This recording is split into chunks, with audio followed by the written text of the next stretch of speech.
prediction on snowing in Seattle.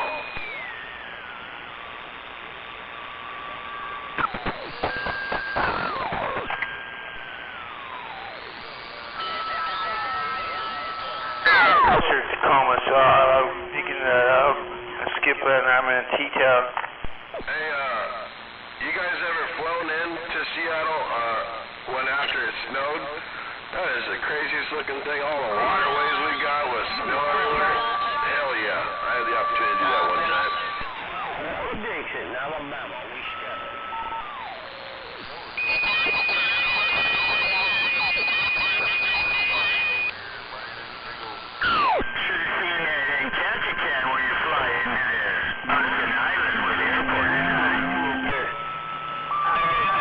Fucking Alaska. I'd like to go to Alaska, but I'm afraid I'll never come back, man. I think I'll be long in Alaska. A good friend of mine I worked with for quite a few years, he's moved up there about 15 years ago. He's got a piece of land and it's right on a river, in front, he's got riverfront, and then on one side of the property is a big creek. Well, it'd probably be considered a river up in our parts, but a creek on the other side going into the river there. So yeah, it's pretty cool property. I'd love to go up and visit him, but like you said, I wouldn't want to come back. Have a good evening out there in the ways in Alabama. 83-7 in the band. I've been on one of the islands up there, you know, southeast Alaska. That would be making up for our loss of moving away from the salt water here in Olympia. 619 Washington State in the BAM. Someday, you never know. Yeah, the wife grew up there in the Southeast Islands there, Carl. She grew up on Prince of Wales Island in Kaufman Cove. That's cool. Yeah, Prince of Wales is one of the places that we've been looking at, for sure. Down in Alabama, we standing by. Prince of Wales, is that anything like getting a Prince Albert on your pecker? You get living up there in the wrong time of year. I don't know, I ain't from around those parts. Going up there. 837 down in the heart of Dixon, Alabama. We gone? I bought some railroad ties from this guy that owns some fucking island up there by Prince of Wales, and he was subdividing it, and he was trying to talk my old lady and I into buying a chunk of land from him. Yeah, it's tempting.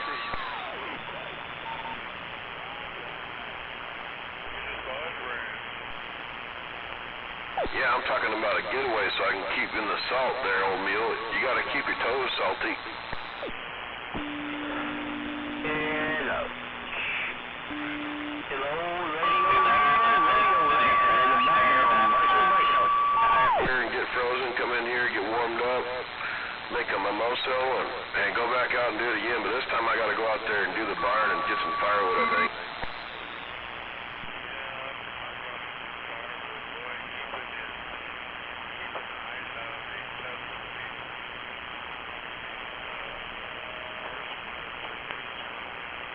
I know, you're right. I went up there, everything was frozen. My pigs, my goats, my horse, chicken waters, everything was frozen. Then I go to turn on the hose in the barn and the fucking hose was frozen.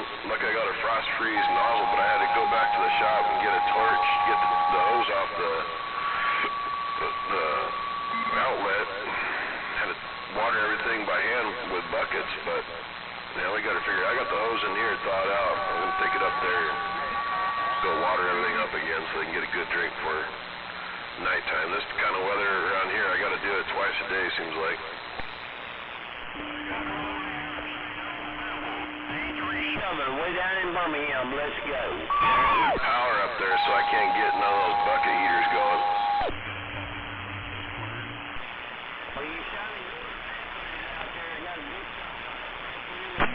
Just leave the water running through the hose. No, it's bucket heaters for the animals. You can't leave it running, it'll make a big mess in the barn. Oh, Yeah, right there, right back, waving at that old mule as well.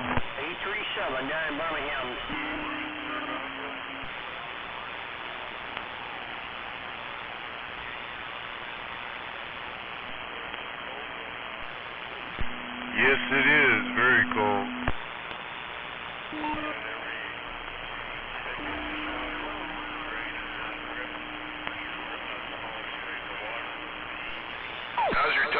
old mule. How's your toe? How y'all you doing out around the east side? How y'all doing out around the east side, the west side? Say hello. Flapping Jack up here around the northwest corner of the Evergreen State. Come on. I says, how's your toe? It's about time you made it back down here. Your lips all warmed up today. Well, I hope it's getting better on you. Oh, wow.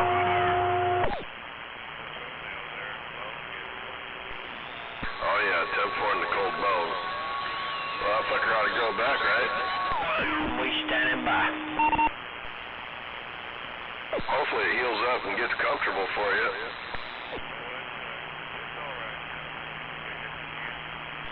That's good. You can put your boot on. Hey, Captain. I'm gonna get out of the way. Wave it at you. With that sheet up. Captain, This part is saying that old slam dunk chief to use there about the linear lips. Anyway, I'm just screwing around on the radio myself. Well, Skip's been out there for sure, no doubt. Yeah, I just got out here a little bit ago. It's kind of, I don't know, it's kind of like moderate, you know, not even good, really. Alright, Terry, Yeah, it sounds kind of coming in and out, not real steady, good, you know, contact material. Oh, a few hours ago it was just straight rocking. I'm sure that 837 and the BAMs ain't coming in good. Where's that Rocket been? I used to hear him out there a lot. He's out here in Alabama, no doubt. Good evening to you, 561. Well, I haven't heard him out here at all today.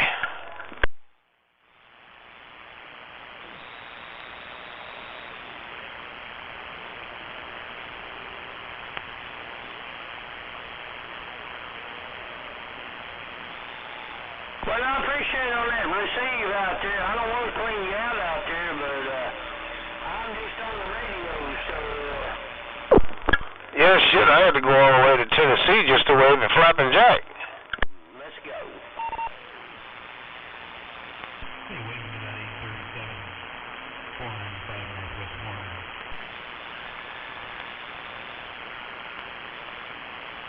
Somebody come in and wave at Alabama out there. Wave it to you out there. 837 in the BAM. Sam, we gonna wave it to you. Come on. Afternoon, Animal. Well, good afternoon down there, Gonzo. Alright, it's there 565. I appreciate it, man. You waving good out here in Alabama. Big old copy of you this afternoon in Alabama there, no doubt. 565. Hope you have a happy new year coming up from Alabama. 837 down here in the BAM. We back quite.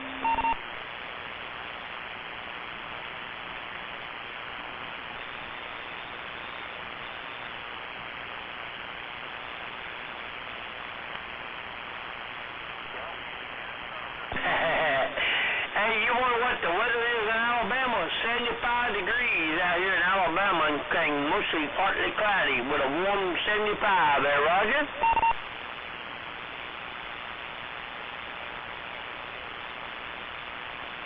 Yeah, it's 75 degrees down here in Alabama right now with a partly cloudy, windy skies there, Roger.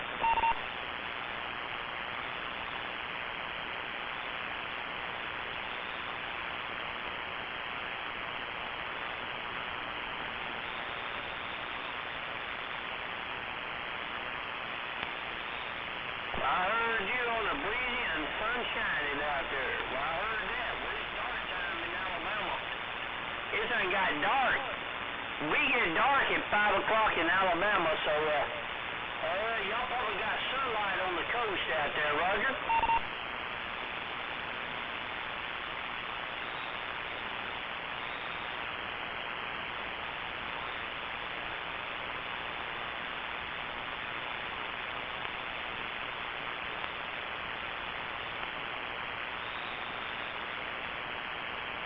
Alright, out there, y'all have a good one out there on the coast.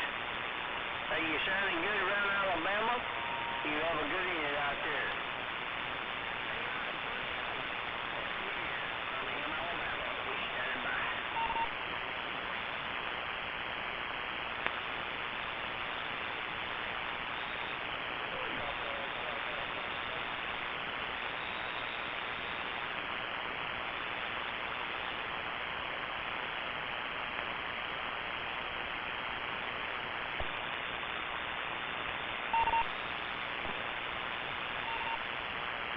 Hello, Radio Land. Breaker.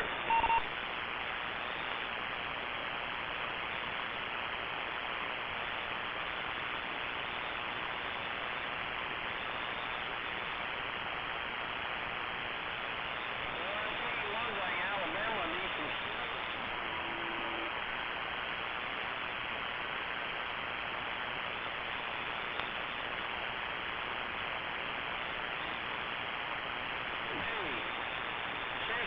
snow out here in the deep south in Alabama tonight.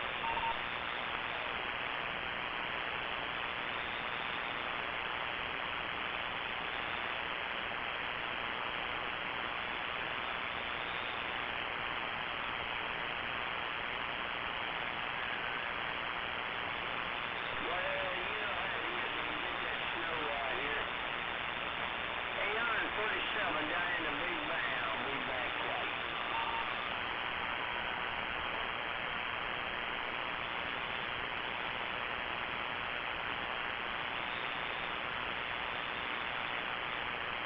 Hey, Captain Caffeine, you still out there? Yeah. Hey, I'm looking for a medium-sized duty rotor. Do you know anybody that's selling one? Not offhand. I can't think of anyone at the moment. Yeah, I've been looking on a ham site, you know, for a good rotor, decent rotor, buy, sell, and trade ham things, but I can't find anything that's kind of close to me. It's all over the United States.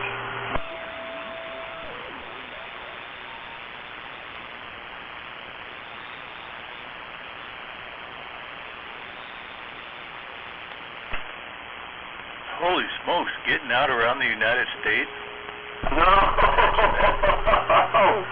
West Side! Saying hello, Alabama. Hello out there in the Big Bend. No, I'm looking for a rotor. A rotor, you know, a rotar. A rotar? A rotor for like a beam? Or you want to run a rotor on your omnidirectional antenna? No, I want it for a beam. So, I've been looking. I got lots of time to look, so I got the tower, now I need to get the rotor. Oh, 10-4. Because I was going to say, I don't think a rotor would work very good with an omnidirectional antenna. I don't think. Well, you're not working today, huh? The snow kind of... it's pretty freaking icy out there, you know. I drove to Bremerton today, and I've never seen so many cars in the ditch. I went down, what is it? The road that goes Selvin Way, going towards Illahee State Park. And there was shit, 4x4s and everything else in the ditch and in the poles and the fences and everything else. Oh, I know, man. I was right up there by Illahee myself, and I seen all kinds of catastrophes in the ditch and stuff like that. I don't understand what these folks are dealing with. I mean, I drive all over the place, no problem. I mean, I purposely went out of my way to go up and down the biggest hills, the tightest corners. You know, I pretty much hit all the rough spots. And everywhere I go, I see people in the ditch, and I just don't get it. Well, you know, all the cars that I've seen were the ones that were going down the hill. I didn't see anybody going up the hill in the ditch. All the cars are going down the hill. So evidently they're going too fast, and when they try to stop, the gravity just continues to pull them down the hill, and they have no control. Yeah, 10-4, that may very well be. I recognized them as a lot of them going both ways. You know, even those four-wheel drive Subaru Foresters, I've seen 2 of those in the ditch, and I was like, damn, they got all-wheel drive and they're in the ditch. So I pretty much just chalk that up to people that don't know how to drive in the snow and ice. You gotta think ahead of time.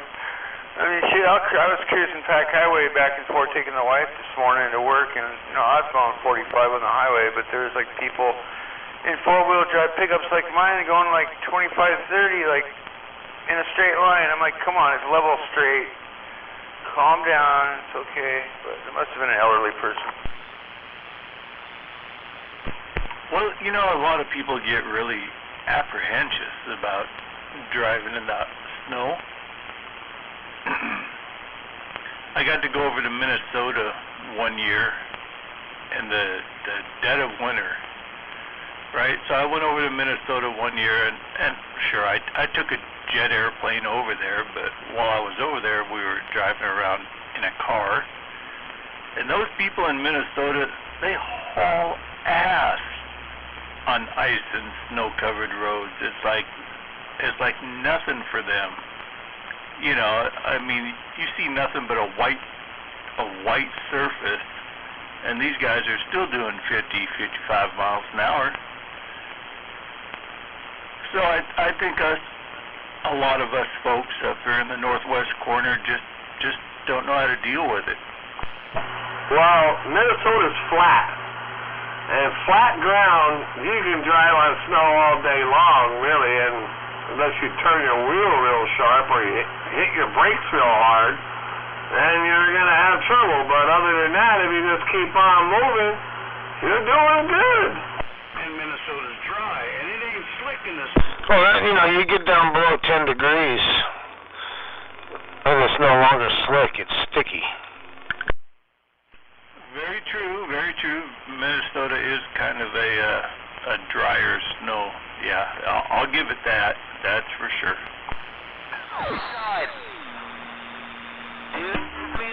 Yeah, I feel sorry for my bro Darren. You know, he's a bed bugger, and he's got either 10 or 15,000 pound pack and load today over there with a shuttle. So he had to go rent a U-Haul, park the big truck somewhere, and shuttle to the big truck from the apartment or whatever. Ugly day to do it. Sound like a lot of fun. Well, I wouldn't know about any Italian sodas in Minnesota. I don't believe I partaked in any of those. But I tell you what, Minnesota is someplace that I have no desire to be in the winter. It is freaking cold in Minnesota in the winter. The road department puts down salt and it rusts out your cars, and yeah, you have all kinds of running gear parts available in Minnesota, but no body parts, right? So yeah, I wouldn't want to live in Minnesota. That's why you live here. Dearly beloved this state. So Alright, that's enough neighbor saving. I love Washington State, and I realistically It's cold enough for imagine you. living anywhere else. Of course, it might be cool. I might dig a tropical, you know, where it's 80 degrees all year round. I might dig that, but I've never had a chance to live there. Have you ever been to Jersey? Jersey. No, I've never been to Jersey, and yeah, those people talk funny. I grew up in Jersey. It's a beautiful place to be from. Exactly.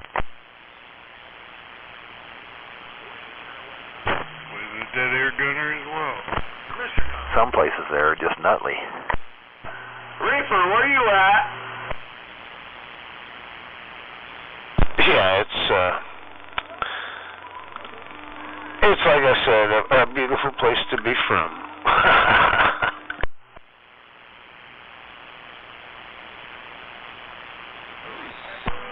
William Trailer Park.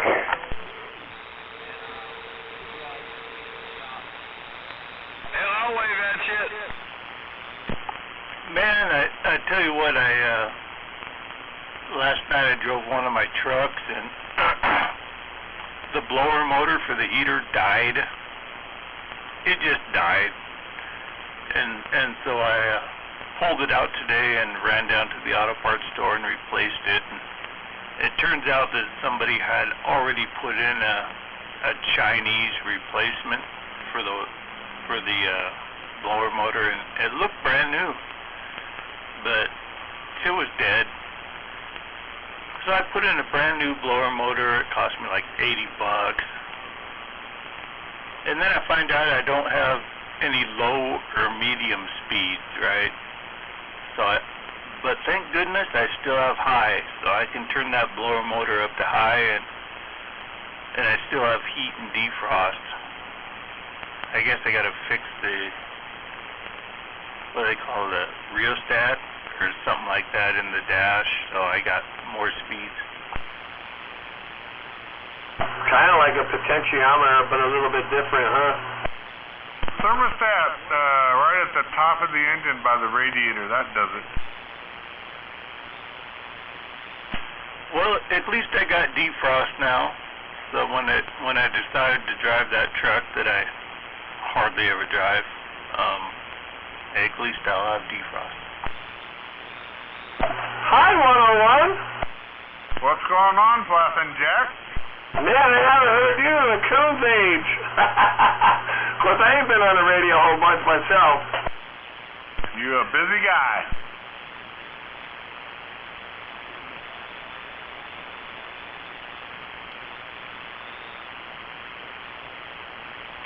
So I got it all dialed in. All my vehicles have four-wheel drive. All my vehicles have heat and defrost. And I'm good to go. There's a lot over there. All kinds of vehicles. Toyotas, buddy. Oh, what a feeling to drive Toyota. And one Ford.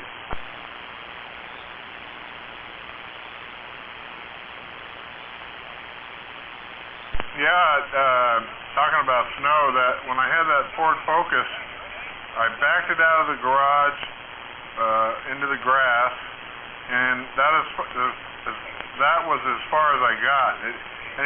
Anything I did, it kept sliding downhill into this creek we have. So it stayed there for a long time. Yeah, 10-4. Man, up here in the northwest corner, I mean, you can get by for 90% of the year, but that 10%, if you don't have four-wheel drive or all-wheel drive, you are just a sucker. Four-wheel's only going to help you about 0.5% of the time.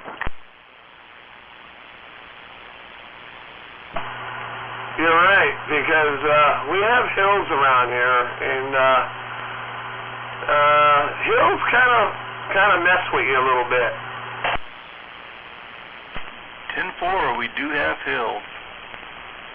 Man, I tell you what, living up here in the northwest corner for my whole life, I would feel positively naked in the snow if I didn't have a four-wheel drive vehicle. Yeah, 'cause we got even if it's not snowing down here, we got to go over the passes once in a while too, you know. So that four-wheel drive comes in handy for that. I can't count the number of times I pulled four-wheel drive guys out of the ditch with my two-wheel drive. Yeah, me too. If you want to run down to the old Bud house and you don't have four-wheel drive, you might be without Bud. I just had to go to Bremerton today to pick up some bud for my daughter.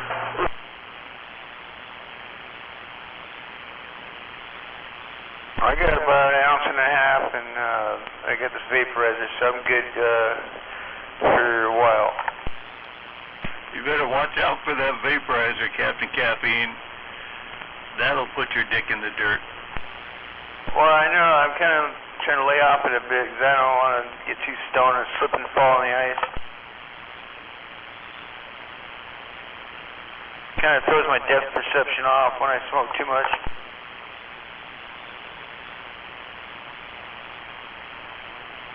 Yeah, I was using a leaf blower, man. I cleared off the whole front path, the stairs, the rear path, both stairs. Yeah, but I couldn't just sit there and stand up and do it. I had to sit down. You were sitting down with a leaf blower? Did I hear you right? Yeah, and it's the big one. I think they said 250 miles an hour. I don't know. That might not be right.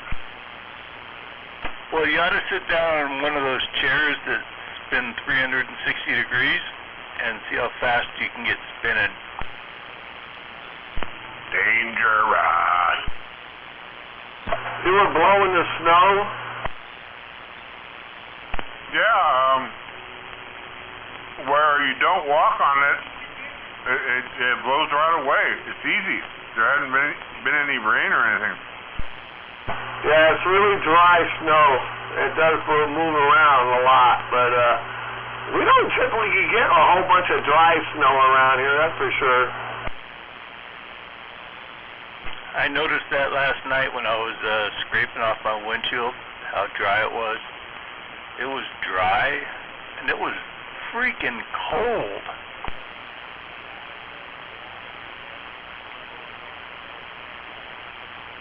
Well, just be glad it wasn't yellow snow.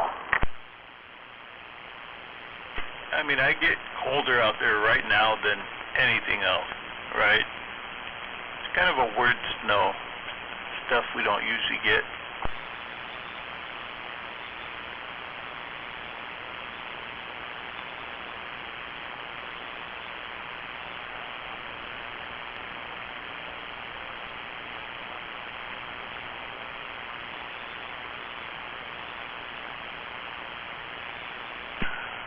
That's okay.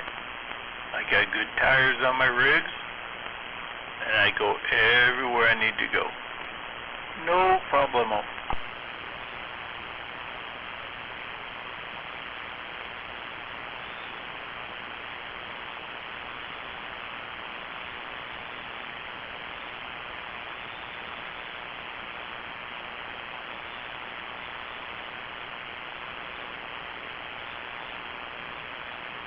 Well, they're North Bend, and they're going to go 90 instead of 18. It's kind of funny. Yesterday I was out cruising around with my son, teaching him a little bit about driving in the snow. And so I'm tackling as big a hill as I could find, and sure, I'm in a four-wheel drive, but I'm tackling the biggest hills I could find. And I come across this one corner, and all of a sudden there's people on the road waving their hands. Oh no, don't go up here, don't go up here. And I look up ahead, and I see vehicles off to the side in the right, and vehicles in the ditch off to the left. And you know, I just kind of waved my hand at them as I kept on going.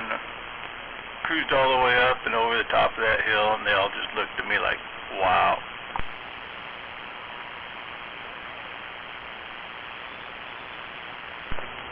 That 531 and that west side. Hello, Gonzo. You get your rig to the body shop? I did, and they told me they don't have room to put it in the shop, so I had to bring it back home. Oh, fuck. Oh, well, sorry to hear that. It'll work out eventually. Very busy time of the year for the old body shops.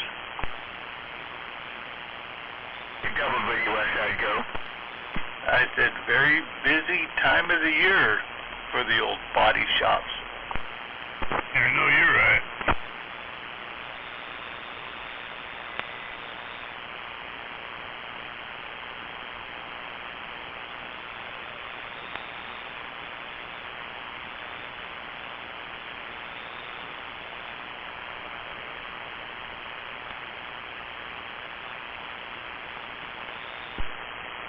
tried calling them ahead of time before I took it into town, see if they were even going to be open, and then they wouldn't answer the damn phone.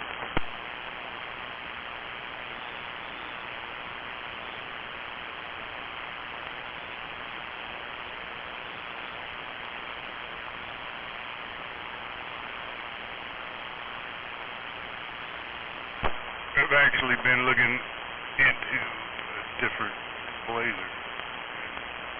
Just getting cashed out and buy something different.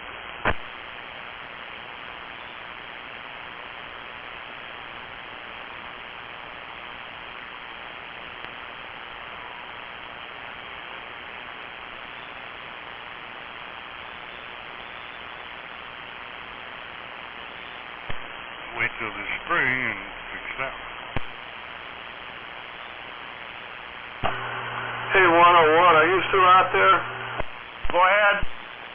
I think in January they're having like over at the Puyallup Fairgrounds some kind of ham buy, sell, and trade thing. Have you ever been to that? Yeah, I have. A bunch of guys get together, some to sell new stuff, and there's used stuff there, a lot of tables. Yeah, I think I'm going to go to that because I'm looking for a rotor for my beam. Not my beam, but for my tower. And then I'll figure out what kind of beam I want. But I'm trying to gather all the parts that I need before the spring or the summer. Yeah, that's a nice project. That's gonna be a hell of a rotor to rotate your tower. No, I'm going to rotate the house. Oh, there you go. That's the smart way to do it. Guy. Hello, Flappin' Jack. Sky, you know anybody that's selling a rotor? No, I got a couple of old Chevy rusty rotors in the garage. I got a couple of them laying on the ground, but I don't think they're Chevys. They might be like Fords laying on the ground outside the shed here. If they're 11 1/4 inch, they'll work. You gotta clean them up, Flappin' Jack. You might be able to get those bad boys to come to life. I'm looking for an old wash machine motor so I can hook it up to one of those rotors and make the beam spin. Papa Smurf's got like a 45-foot tower with a Yaesu rotor mounted in the top of it. I don't know what he wants for it, but it's taut.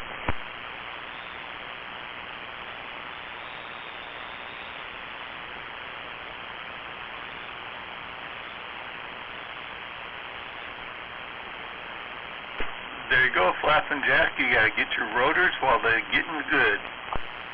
Well, I had to turn my preamp on to hear who was talking out there, but I couldn't quite catch all they said.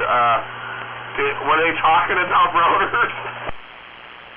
Yeah, that was Gonzo. He was saying that, I think he was saying Smurf has some. He has antenna rotors? He has an antenna rotor that's been fabricated into a 45-foot tower.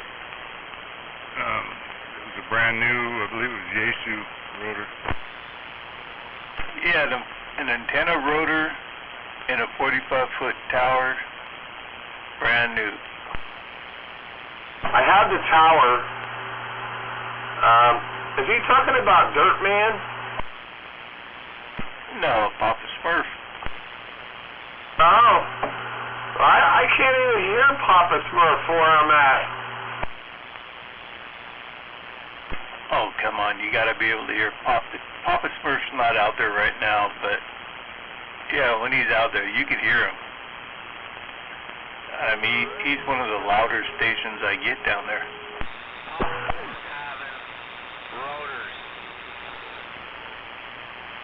What was that, Reefer? So Westside was saying Gonzo said that Papa Smurf had a rotor or a bunch of rotors.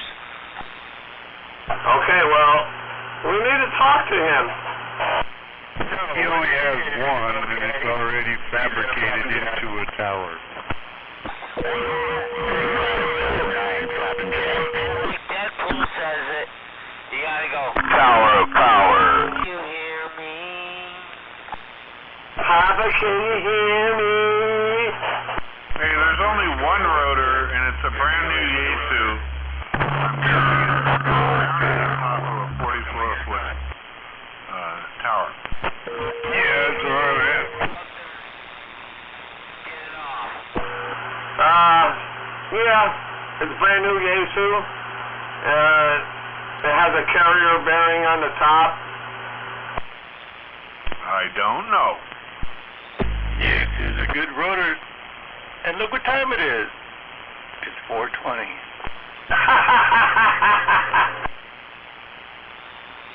I was waiting for Animal to say that. Snake's waving around the band. Rubber Snake, good afternoon, sir. Waving Snake. Oh, wave, Snake. I didn't have to pull you out of the ditch the first time. Luckily there was a Jeep there that already was hooked up to you and pulled you out. Yeah, I was talking about west side. West side, you want to come pull me out of the ditch? Oh, reefer's out there in the two-wheel drive reefer mobile. A slave to the winter weather. Oh man, that's gotta suck. What are you talking about? It's not a two-wheel drive, it's a one-wheel drive. I got down. Working that one-wheel drive, got down. One-wheel drive on a hill.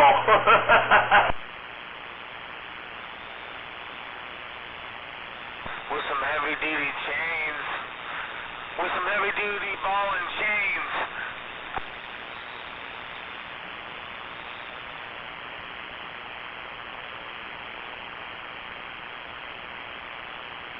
And I gotta say, I obviously have a little bit of an advantage when it comes to cruising around the northwest corner this time of year.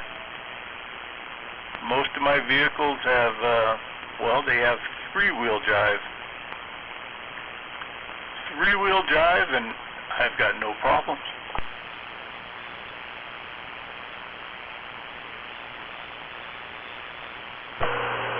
Well, we have two four-wheel drives. The other way where it's nice and flat right to the stores. And it would be dumb if it went down the hill because it's back up. Yeah, the flap and jack, usually four-wheel drives mean nothing more than two-wheel drives, right? One in the front, one in the back, or whichever side it may be. But if your vehicle is so equipped that you have a full-time three-wheel drive, goddamn, you get around everywhere. Oh, like a limited slip in the front end, a limited slip in the back wheel, so really you only got two-wheel drive. Well, my vehicles have an open differential in the front, right? So it's one-wheel drive in the front, either the right or the left, whichever one wants to grab. But in the back, my vehicles have either a limited slip or a full-time locker, posi type setup. Yeah, so altogether, man, I'm looking at three-wheel drive.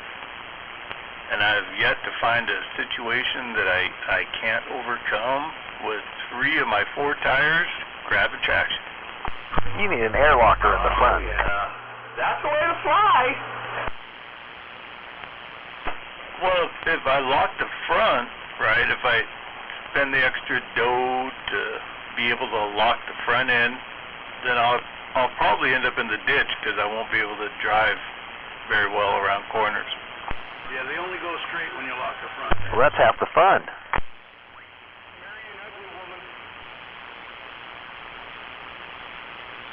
10-4 on the CJ, getting down. See, I could just barely hear that guy at West Side. That was Gunner. Go for Gunner. Hello, Gunner. I hope you had a Merry Christmas, and I hope you're going to have a Happy New Year. Well, I'm going to give it a hell of a shot. Other than tomorrow's airport trip, it should be a good one. I need a relay. He said he's going to give it a hell of a shot, but he's going to the airport tomorrow. Hey, Gunner, what do you think about limited slip front differentials up front? Do you think they're worth it, or better off just staying with a open diff for snowy conditions? For snowy conditions and open front diff, even a positive traction, you'll get one tire spinning. Even a very loose limited slip, you'll have one tire spinning and you won't be able to steer. All right, 10-4. Well, I'm not going to put the extra money in the front end of my rig then. I'm good to go. Put on both ends and use my foot. V6 Ford Ranger. Put it in this here 3-cylinder. Or no, 2.3 liter. That is tight loaded in my Chevy. This is good. I need to put it in so I can slip and slide around, you know what I mean? That fucking flying tree. Yeah, 10-4 reefer, man. That little pickup truck you got, you get yourself a good locker or limited slip in the back of that thing and throw a bunch of weight in the back of that truck. It's amazing how far you'll get in that thing. Hey, Gunner, I turned my preamp on. Especially downhill. Better. Where are you flying to? Are you flying somewhere over the next day or so?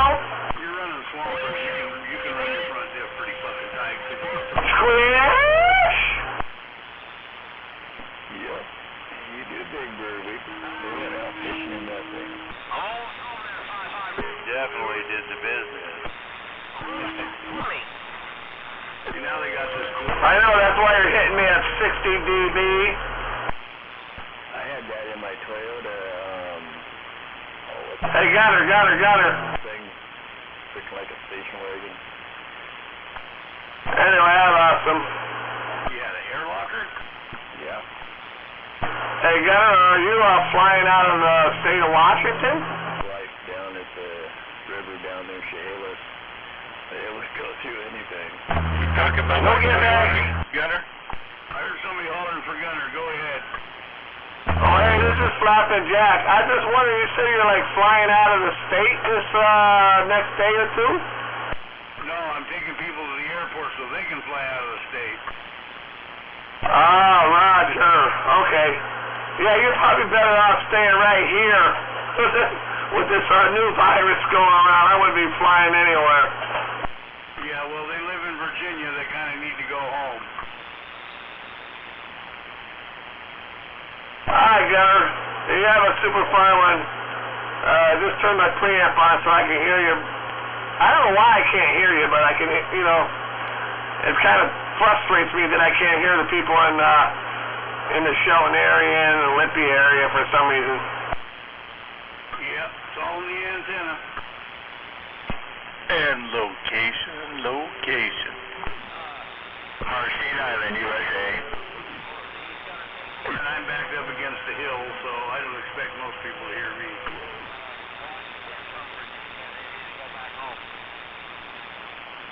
Virginia, that's where they have signs on the grass that say no dogs allowed in sailors. Yeah, well, the son-in-law stationed at Fort Lee is a drill sergeant back there, so yeah, they gotta go home. Alrighty. That's a joke anyway, but yeah. I'm a sailor, so I used to be a sailor, but now actually I really wasn't a sailor, I was an airman. Well, those are two totally different people. Were you a sailor or an airman? Navy airman. I worked on the flight deck at the USS Kitty Hawk. It's still sitting right there in Bremerton. So you might have been an air seaman. Yep, that would make you a sailor. That makes an airman. I was on the flight deck. Don't count. Flight deck's mounted to a boat. Yeah, I can vouch for that. You're stationed on an aircraft carrier, you're a freaking sailor. No doubt. Ship's company. I was a yellow shirt. Basically, on the flight deck, a yellow shirt is God. Whatever. You probably had a little white uniform too, right? So I had a yellow shirt on. And no aircraft move on a flight deck unless a yellow shirt moves it. He wore bell bottoms. Don't let him lie to you. Hey, the only people on the aircraft carrier are Marines for security and sailors. There's no in between. The Marines, they run the armory, and what else did they do? Oh yeah, they ran the brig.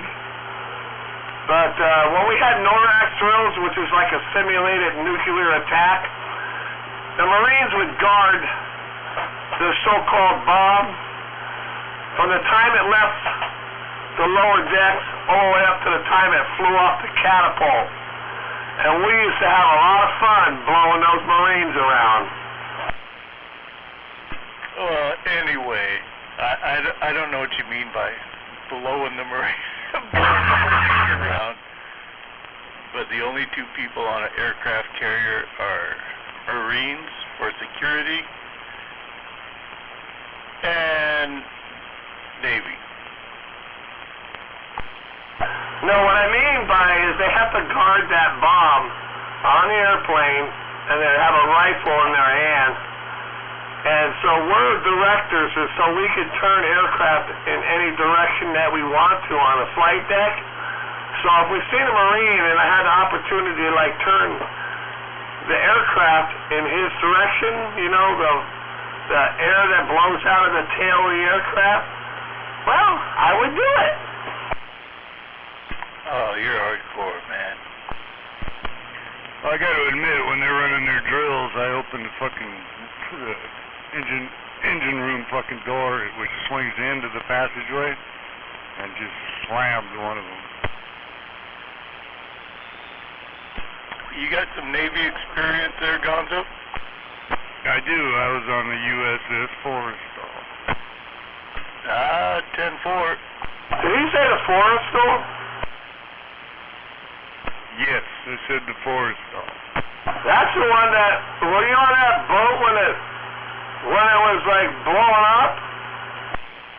No, I wasn't, as a matter of fact, but I watched that video while I was in boot camp of that ship blowing up, and then they cut me orders to it. I wasn't real happy about that. Yes, hey Roger, I watched the same video while I was in boot camp, where the rocket came off the aircraft and went up into the bow or went into the fantail or something. Man, some of those guys got like instantly vaporized. Yeah, it burned the hole through, I think it was 7 decks. Yeah, it went straight down. It didn't go forward, it didn't go aft, it just went straight down. What a great way to go. Well, yeah. And, you know, I watched a lot of videos, and when I was in boot camp, and actually I got to see some bad stuff actually on the flight deck that happened while I was on the flight deck. Hey, Flappin' Jack. Yes, sir? Did you ever get to see the helicopter one where a helicopter comes in and lands on deck and some military guy walks out too close to the helicopter and gets his head taken off? No, I didn't see that. But I did see a guy get smashed to smithereens on a helicopter that was getting ready to take off, and he was a guy that you have to pull the pins out of. The last thing you have to do is pull the pins out of the landing gear on the helicopter, and he couldn't get the pin out, so he straddled the wheel between himself, and it was yanking on the pin, and when the pin pulled out, the landing gear collapsed underneath the sponson, and then it sat there in the helicopter, it sat there just smashed in the shit. Wow, that's a pretty heavy blow. Yeah, that's right. And basically all we did is we just cleaned up the flight deck, put some more pieces of him that we could find in the body bag, and then took the hoses out and cleaned the flight deck off, and we continued what we had to do. He owns stuff. Wow, no shit, huh? Well, that's quite a training exercise right there. And then my division officer, he got both his legs cut off because he stepped in front of a arresting gear cable, and his feet went flying down the flight. How about a marijuana land? How about a marijuana land? You got a copy? How about that marijuana land? Come on. Oh, shit, man. That's some serious shit.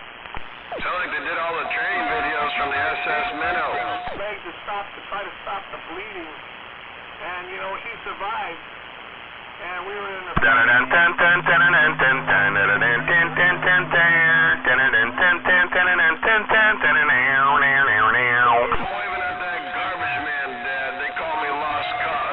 Waving at that little sky buddy.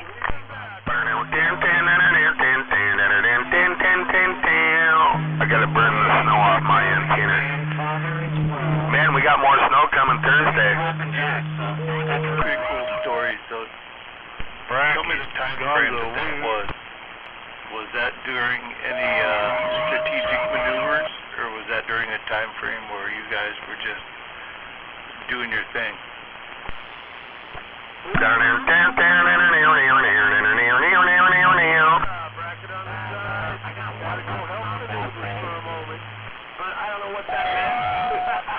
Because when you're out in the ocean, you don't know where the hell you're at, you don't know what you're doing.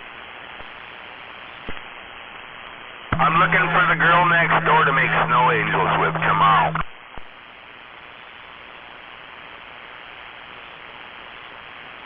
Hey, did that guy lose his legs during that 1 month combat pay? Or did he just lose his legs just doing your regular maneuvers? Just doing our regular maneuvers. It was like between 73 and 74. We were out there doing, maneuvers in the South China Sea. And it happened to be that one time was the F4. We had two F4s in the air, and our bow was full, and Fly 2 was full. So what we used to do is land the last two jets, and we swing them around in the foul line and bring it back and put them on elevator 4. So Lieutenant Commander Wilson decided that he would take that aircraft back there, and when he took it back there, we had one more F4 coming in, and for some reason, he backed up in front of the and that F4 is coming in at 190 miles per hour, and it caught that one. I've actually got an electric heater blowing off my hand that's on my microphone, and the propane heater down here on my... Damn! How big a cable is that? I think it's about 2 inches in diameter. Holy smokes! Yeah, I had to work with one of those in the building today. Oh, man. And actually, right where he was standing is where when he went flying around and doing cartwheels in the air. Yeah, I'm right there with you, and I was only there 4 hours. Wow, so that cable's that fast. Crazy. Yeah. The cable is like a hot knife through butter if it breaks at 190 miles an hour. I've seen it a couple of times now that you mention it. Yeah, I could only imagine, man.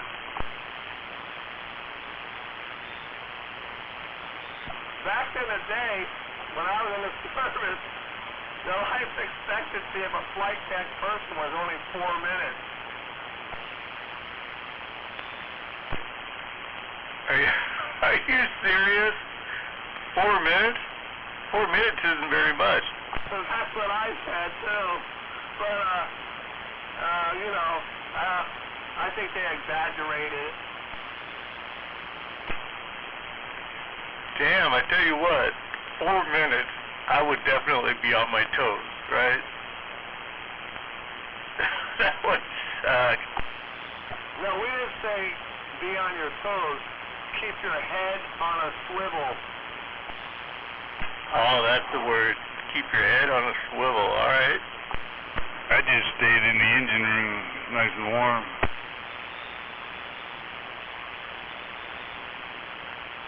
Yeah, the wind didn't blow down there or nothing, huh? Well, it did down at the, what they call the shaft alleys. Yeah, you get so warm down there that you'd stand in front of those to cool off. But yeah, other than that, yeah, 120 degrees. Yeah, it was pretty warm. Thanks for sharing, Flappin' Jack. Hey, Rod, I couldn't hear who was talking. I didn't know what they were saying. On the ship, USS Forrestal.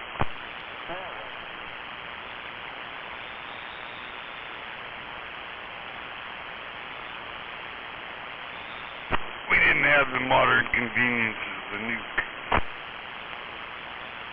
Yeah, neither did I. I was the 82-footer I was on had twin V12 Cummins in it, 900 horsepower apiece. You just go down there and up against it. I think the Forrestal will have a little more than 900 horsepower. Oh yeah, 4 engine rooms.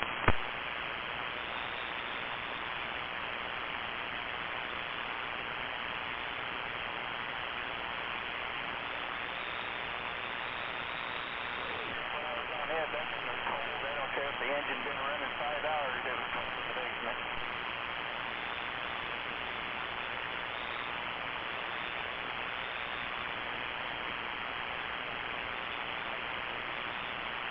I've only seen the engine run 5 hours 2 times the whole time I was on there.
call him on the phone? Yeah, he texted me this morning because I asked him about Channel Cat, and he said he's not doing well at all. He was in ICU for several days, and ICU and just passed.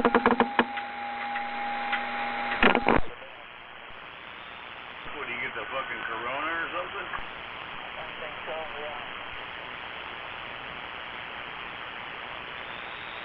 China flu.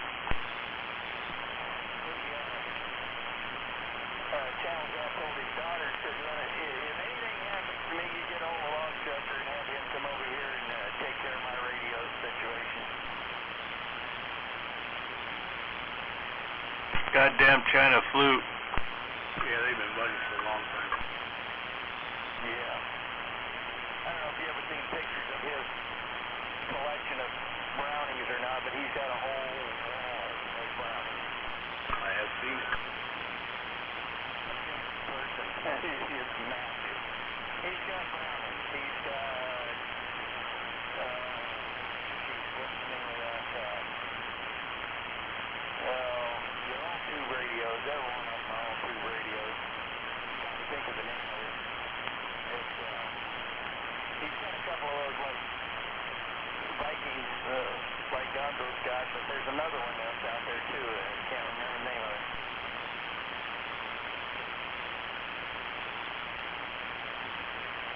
Jack? No, some of those too, but, gosh, I wish I could remember that. My mom just went blank with that.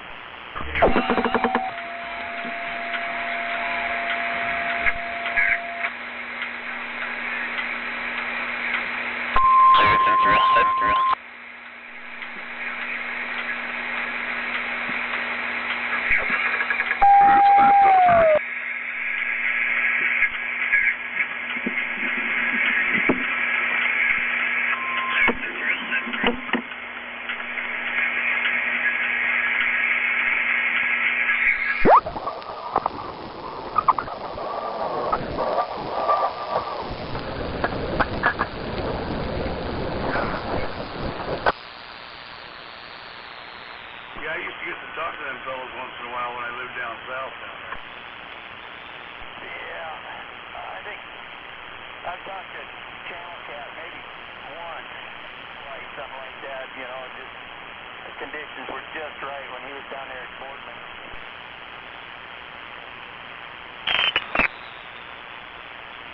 You can hear Log Trucker backscatter, but he can. I had him in my radio all the time when I was down south. Oh, yeah. I was asking him if he much, because the last month he's been logging, but his log truck hasn't moved in a month.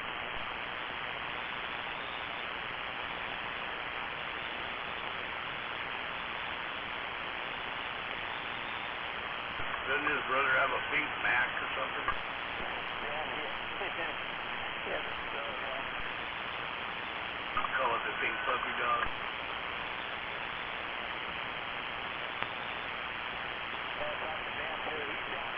I don't know if he's still got that or not, but he's in Arizona right now.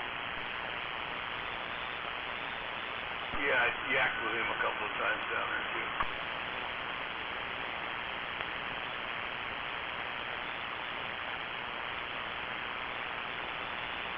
Alrighty, I'm gonna take some groceries in the house and take my boots off and warm my feet up. Good luck on the feet warming. Alright, have a good evening. We'll see you.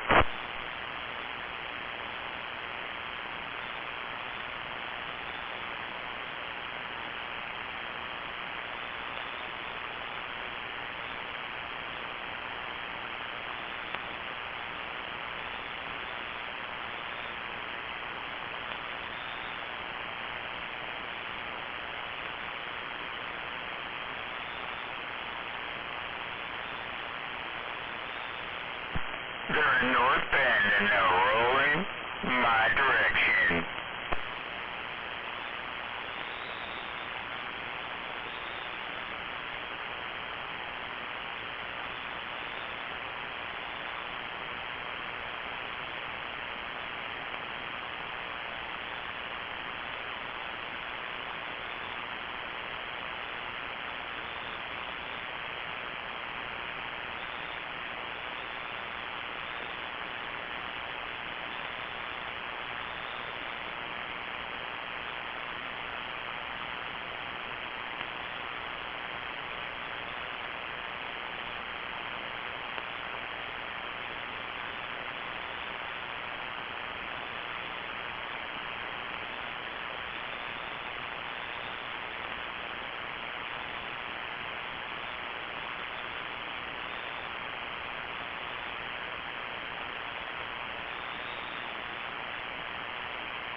Snakes waving at the LTD from far away.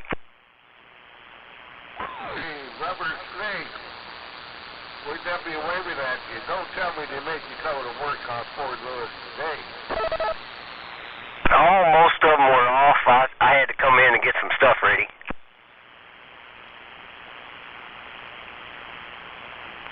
Hey, good evening there, Rubber Snake. Mickey T. Waving snake, Nick. Wave at Gonzo.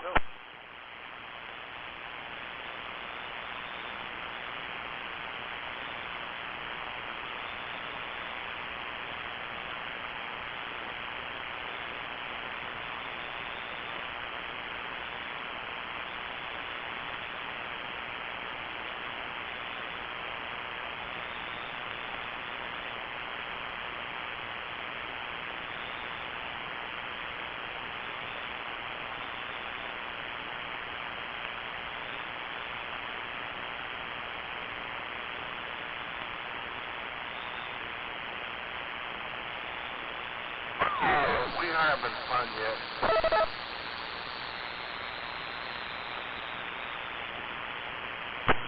Well, by all means.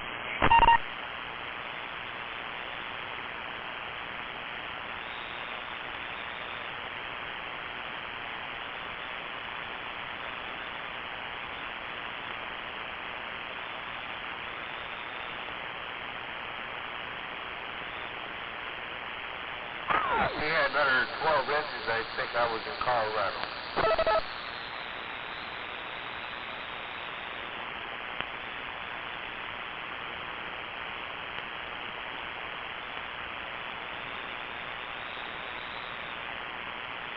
You had another 12 inches. We call you John Holmes.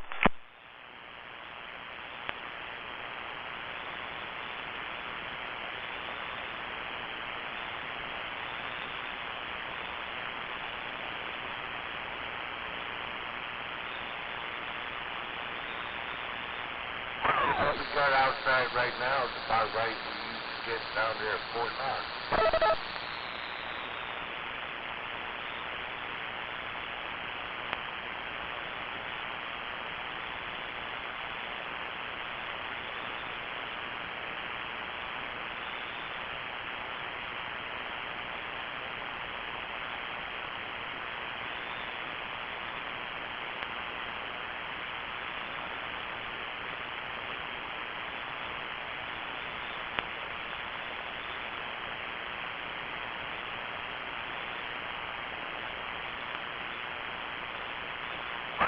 See those Doosanabs trying to drive up down Misery or Agnew over there at Fort Knox. Go you the cart break. That sucker neighbor's been all over.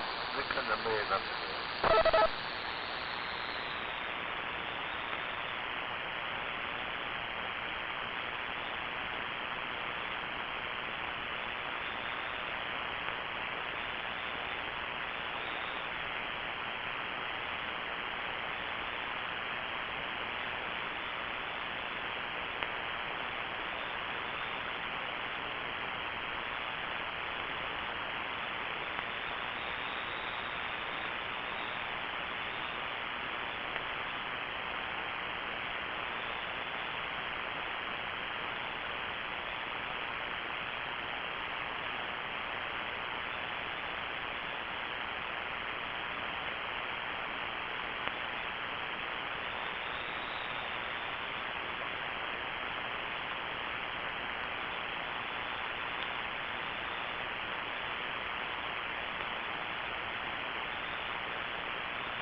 Spend any time in Germany there, Rubber Snake?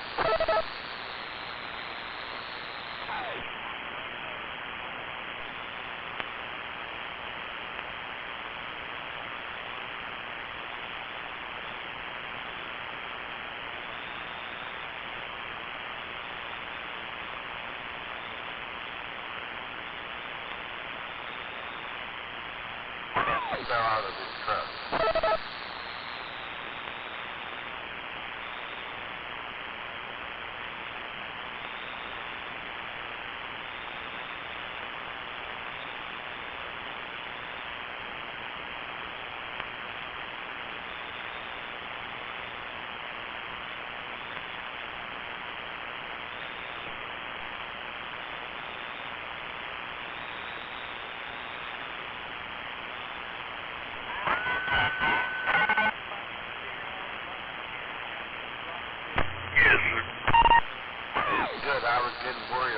my radio is working anymore.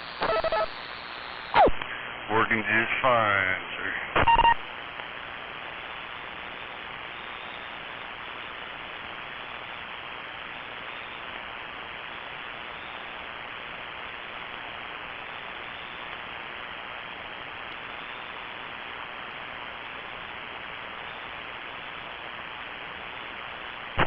How you doing? You healing up? What's that? I said, how are you doing? Are you healing up? Well, I don't know about healing. Shit. I don't think I'll ever heal up, but I'm surviving. I'm still moving, and I guess the best thing, if you want to call it a good thing, is I haven't checked out. Chin Raya.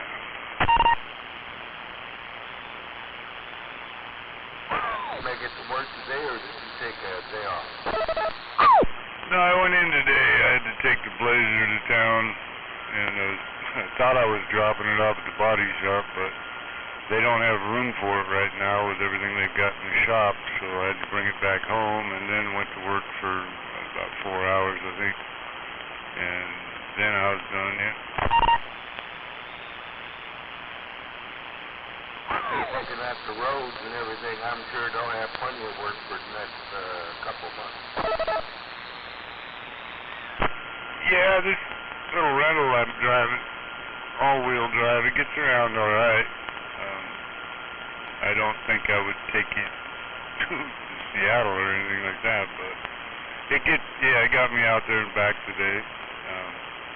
And I'm thinking about fucking driving the Blazer. Fucking. It's ugly as hell and don't have no lights in the grill, but I don't go anywhere after dark anyway.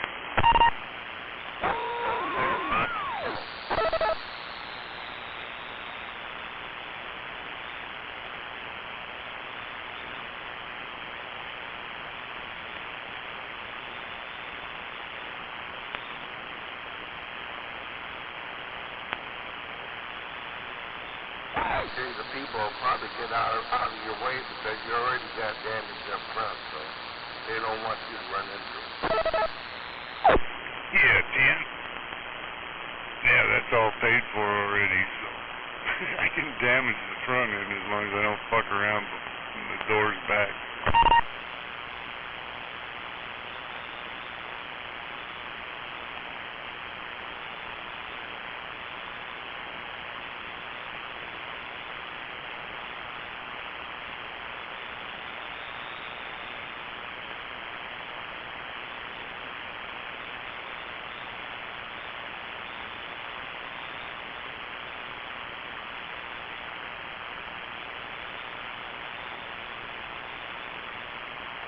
Did you sell that Dodge yet?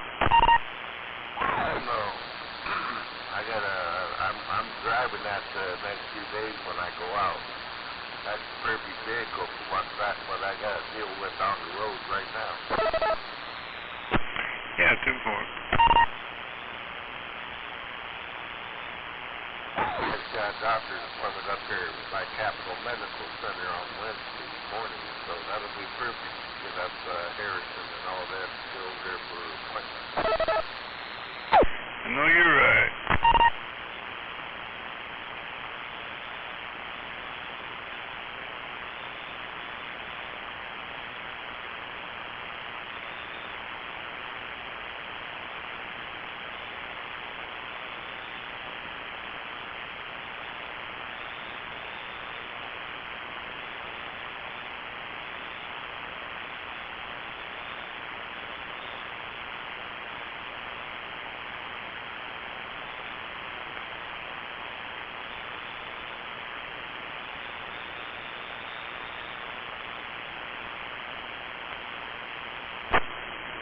You said when we talked, I think $5,000 you wanted for that?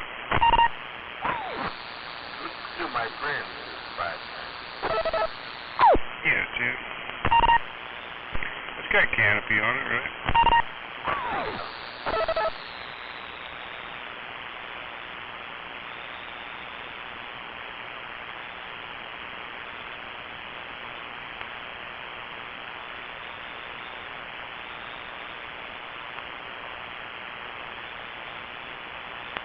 since we talked about that, I got brand new brakes on and rotors on the front of that truck now.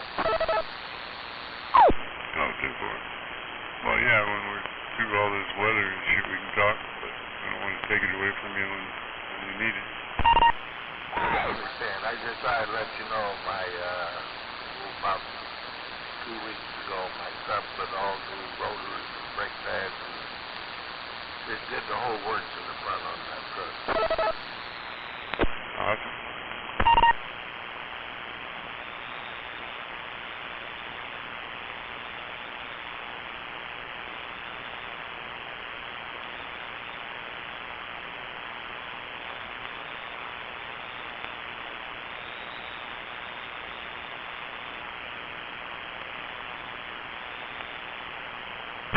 Just checking all my options. It's always good to double check on your options out there, right?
How's that Beavis at?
Wow, it's quiet out here.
Okay, are we having fun yet?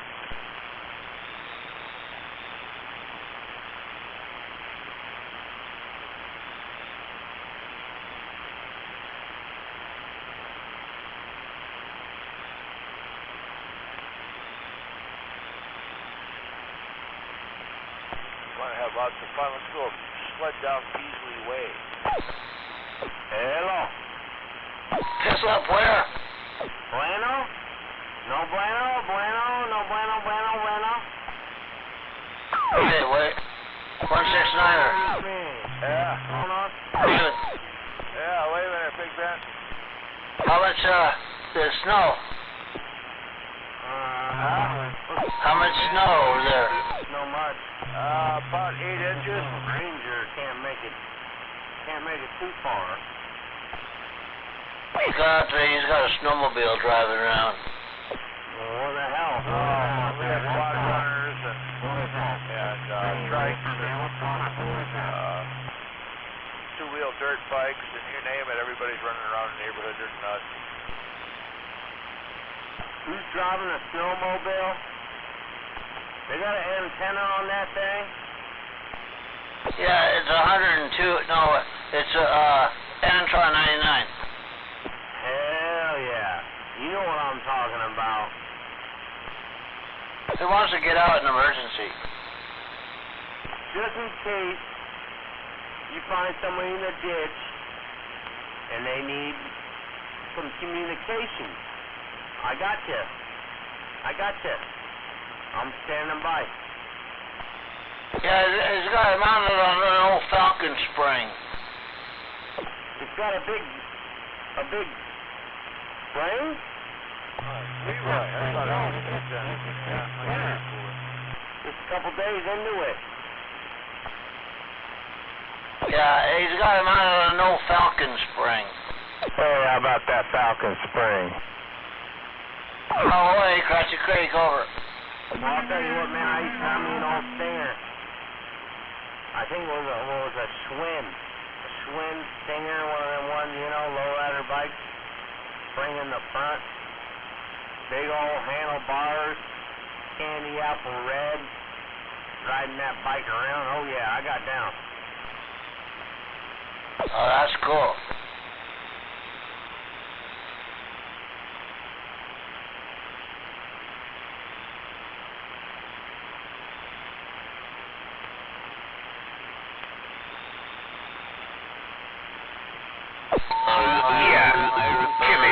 Fingers in the snow. Cool.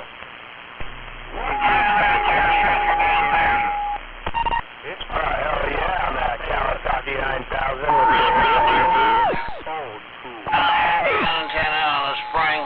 Nice. Oh man, that's sounding sick. I'm over here in Cratchit Creek, Wyoming. Right out up here in Washington State. Waving. You better get your ass. 75 degrees. Oh yeah, it ain't no 75 degrees over here. It's colder than piss. This guy in Wyoming. He's on that creek in Wyoming. Yeah, we got 22 here in Seattle. Oh, the hell. CQ, long distance to that Leroy. Yeah, I think we got 23 or so down here in the valley. Hey, Mr. Pocket, don't you wait. I'll be out there in Wyoming. I'll find you, Mr. Pocket. Or in the valley. Oh, I thought I heard old Leroy out there.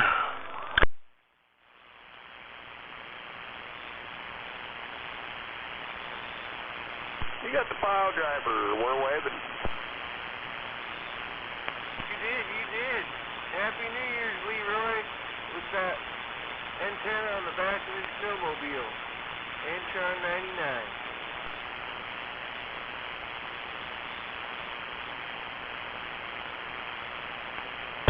Pile driver!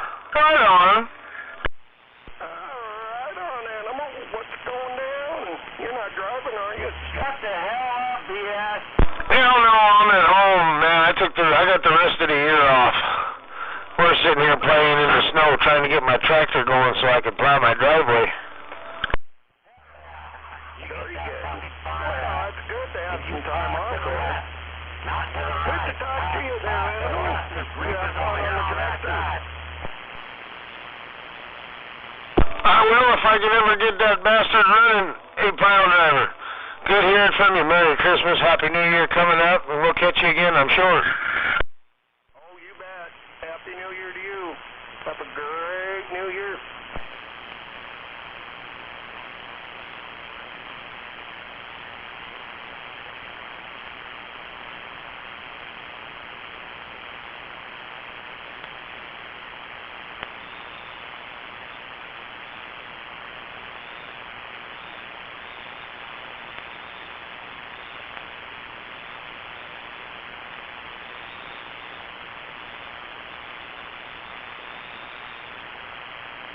How about it, Shazam?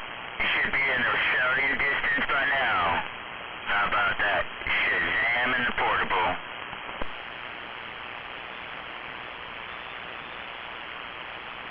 What's going on, 531?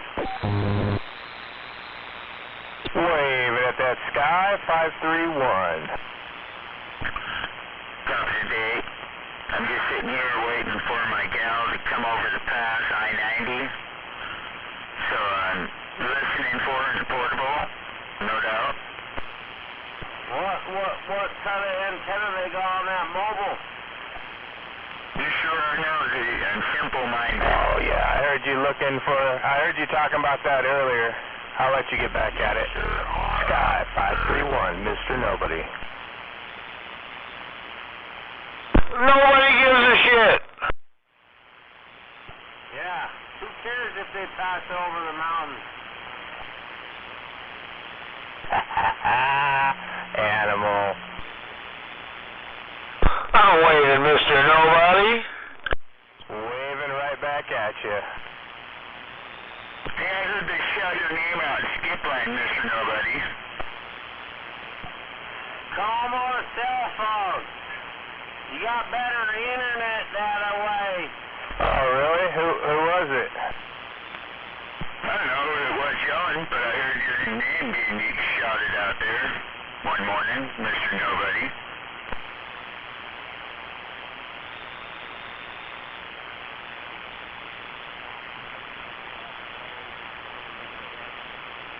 Oh, man. I don't know what I'm going to do if I become popular. Then you'd be somebody, huh? Instead of nobody. Yeah. Like he said. Yeah, I can't be somebody because I'm nobody.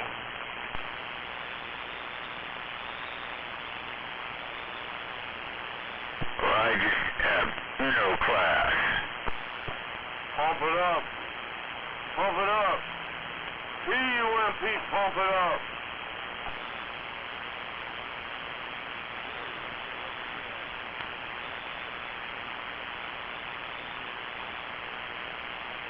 PUMP, pump it up. Pump it up. PUMP, pump it up.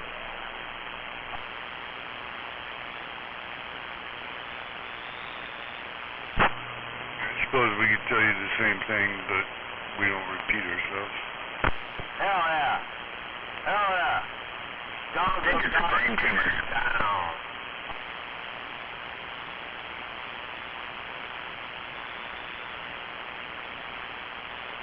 Brain tumor? Is that what it is? Damn. And I'm waving at that gonzo. You need some reefer? Better stop smoking that dirt weed.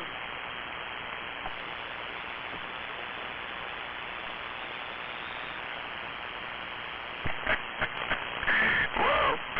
Don't breathe. Hey, 531. Don't talk so quick.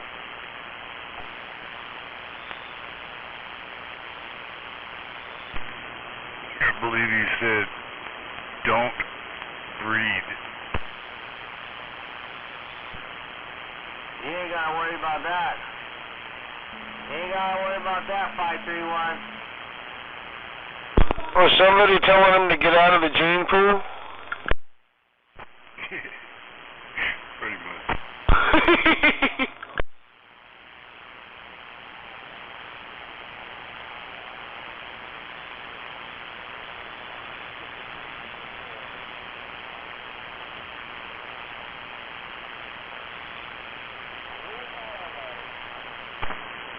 Fucking drilled a hole in my thumb today.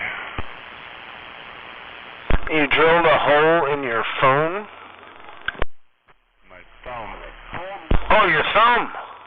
Well, fuck, that's even worse. Right between where the fucking fingernail and skin are. Yeah. God damn, man. I had my leather gloves on. I didn't even take them off until I finished for the day and got home.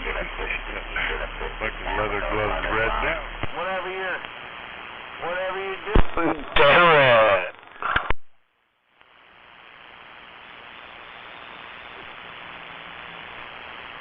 Yeah, right. I mean, I wasn't there 15 minutes. We started putting one platform together, and it was the first fucking... Right about there, dude.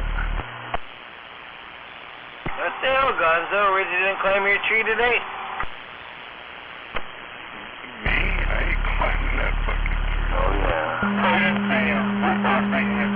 Where is that trailer park at anyways? I want to talk to that guy, man. He gets down. Yeah, it's gonna happen, man. I'm not gonna push through this shit, that's for sure. Nope. Not anymore. It's not gonna happen anytime soon.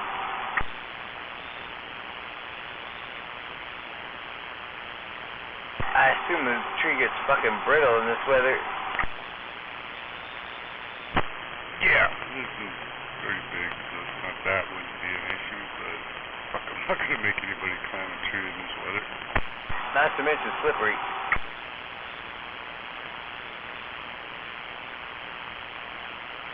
It'll happen when it happens, trust me. You'll know. Well, good evening.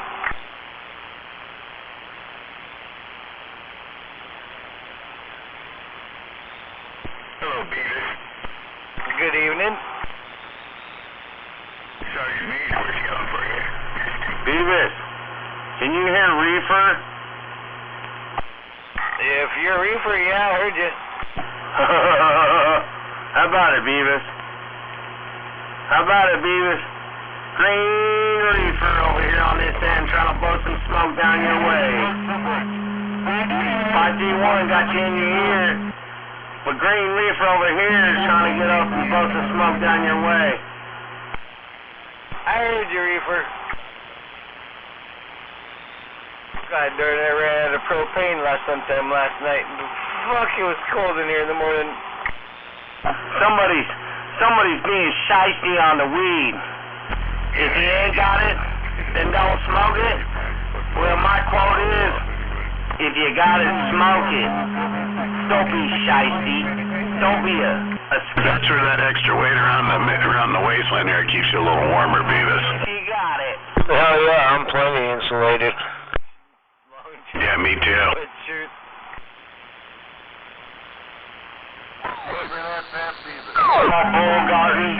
Y'all bullguarding this channel. Y'all bullguarding this channel, is that what it is? You big dogs out here taking big dog hits? Walking on me. You made it through just fine. Well, guess what? Let me blow some smoke up in your radio. I'm off now. Son of a bitch. My ex-wife had the Rona and my daughter, so my son was staying with relatives. Two different ones. His aunt and his uncle at different times. And then I got him at Christmas. And then I just started his aunt. I'll be sitting in front of the ride, drinking and smoking some weed, checking out the bitches. Everybody's testing positive for the Rona. Syphilitis, I guess. I can't believe how many unvaccinated people there are out there getting the Rona. I didn't think there's that many unvaccinated left. I even got my booster. I'll probably be fine. They're saying the boosters only last 10 weeks now, so you might want to look forward into maybe getting 4 or 5 booster shots this year. Fuck, the insurance companies are making a buttload. Follow the money.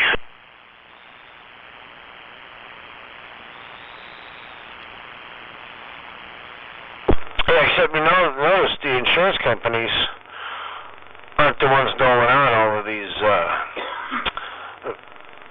vaccines and pokes and jabs. We're paying Big Farm hand over fist. It's Big Pharma. It's making all the money. And what's the biggest investment that our government is invested in as far as the senators and congressmen? Well, that would be Pfizer and Moderna. Yep. Oh, I'm gonna get the Rona. I don't like it. Oh, you won't get it. You've had 3 shots now. I mean, shit, if it don't work after 3, there's always number 4. She has a sore throat this morning. I feel a little something in my throat. That's about it. I bet you felt something in your Sure it wasn't Al? Oh my god, I should have not said that. What the fuck? thought that one out before you fucking preached. I know, I didn't.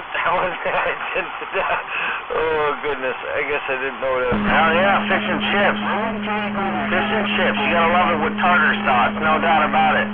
Tastes good with a little bit of malt vinegar, too. I know. Don't you ever try to squish a bug? You. I'm just quick. You were too? Oh, my God. As soon as I said it, I'm like, oh, fuck. That bug didn't do nothing to you. That bug didn't do nothing to you. He was just there on his way trying to make it back to the colony. After you say something, Then you squished it. after the fact, once you think about it. That's what Mikey does all the time. Is that why he never unkeys? Yeah, covering his ass, so to speak. Thank God. Hey, you all got bird seed? Y'all out there feeding the birds while it's all nice and snowy out? Come on now. You all got some peanuts, some walnuts. Throw them out there for the birds and the squirrels. Come on. You know they're hungry and cold. I fed a couple of them pellets earlier today. What? You had some mourning doves come down in your yard and you shot them with the little .22 bird shot? No, it was a 25 caliber pellet out of my air rifle. Well, what'd you do with them? Yeah, confused him. I just left him laying in the snow bleeding. It was a crow. I didn't want to keep him.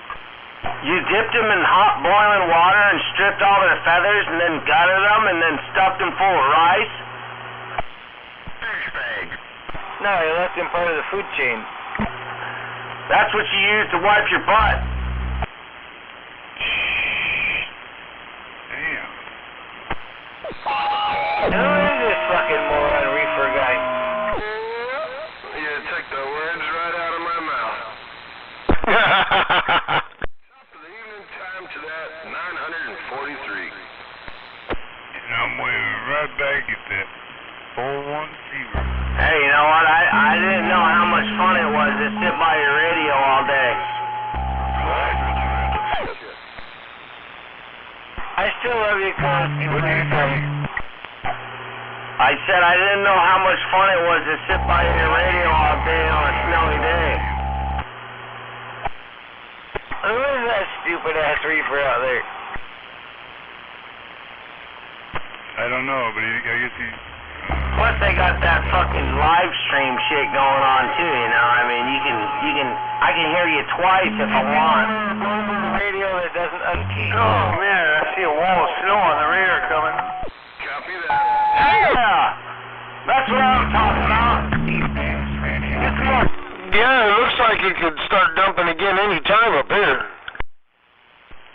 You're driving a village somewhere of idiots. Can't be any dumber than Beavis. Right. Especially when it's snowing. Hold on, he's about to tell you to hold his beer. I'll just set it on top of your head. Did somebody say they had to go poop?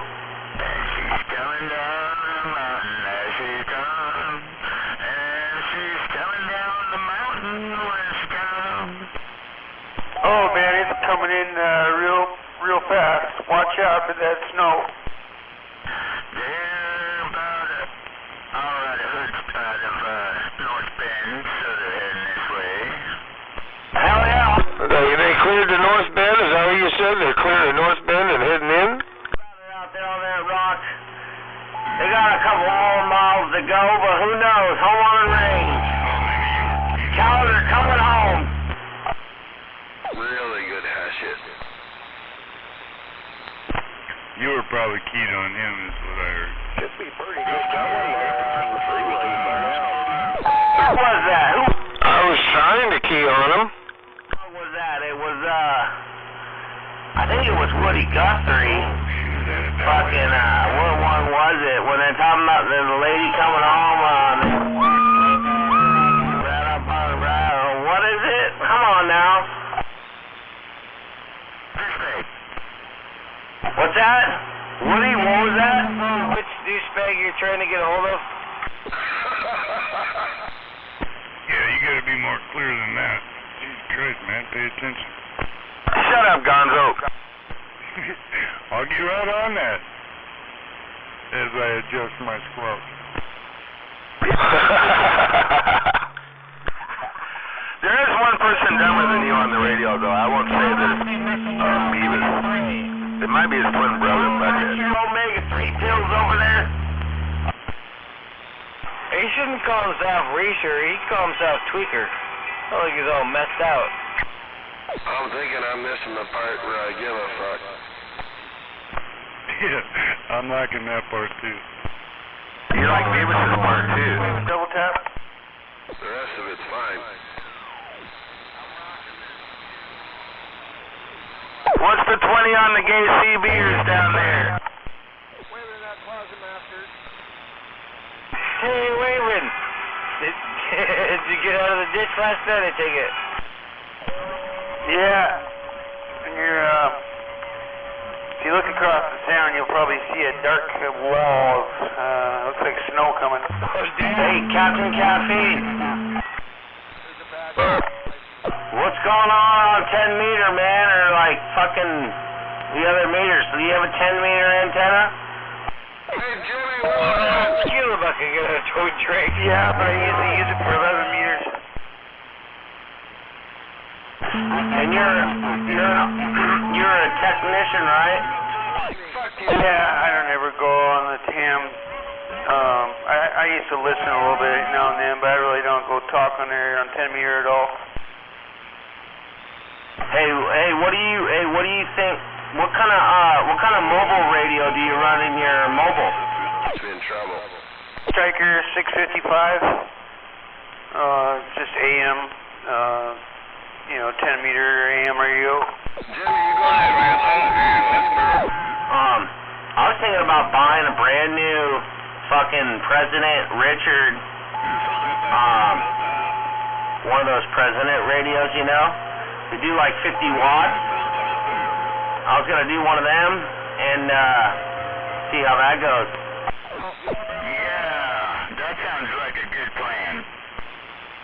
That's right. Roll up there at 10 meters and start hollering. Somebody will answer. Yeah. Jump there, dude. Let's go right now. No, you can switch it over. You can expand the band. 10 meters is pretty much dead except for Mountain Thunder 454 jammed in on Sunday. Yeah, I know. I was just trying to get rid of them. Yeah.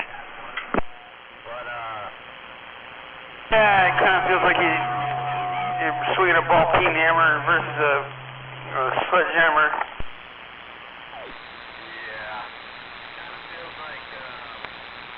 Yeah, I'll key with you there, Captain Caffeine. I was just trying to say that. Damn, I gotta go into town and get some buggy fuel. I know Westside runs, I think, Yeah, the problem when I was taking too much of that curcumin or that, what is that shit? I was taking those, man. I was having a negative effect on my, the action with the wife. Coming back from the marina tonight just now, and we had all four of us in the buggy. We all waved at him. Same controls, basically. We all drifted it all the way up the fucking hill.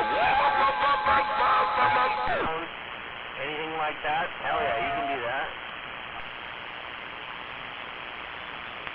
Yeah, that curcumin is like turmeric or whatever. I was taking those supplements in a couple years back from my arthritis. It really helped my arthritis, but it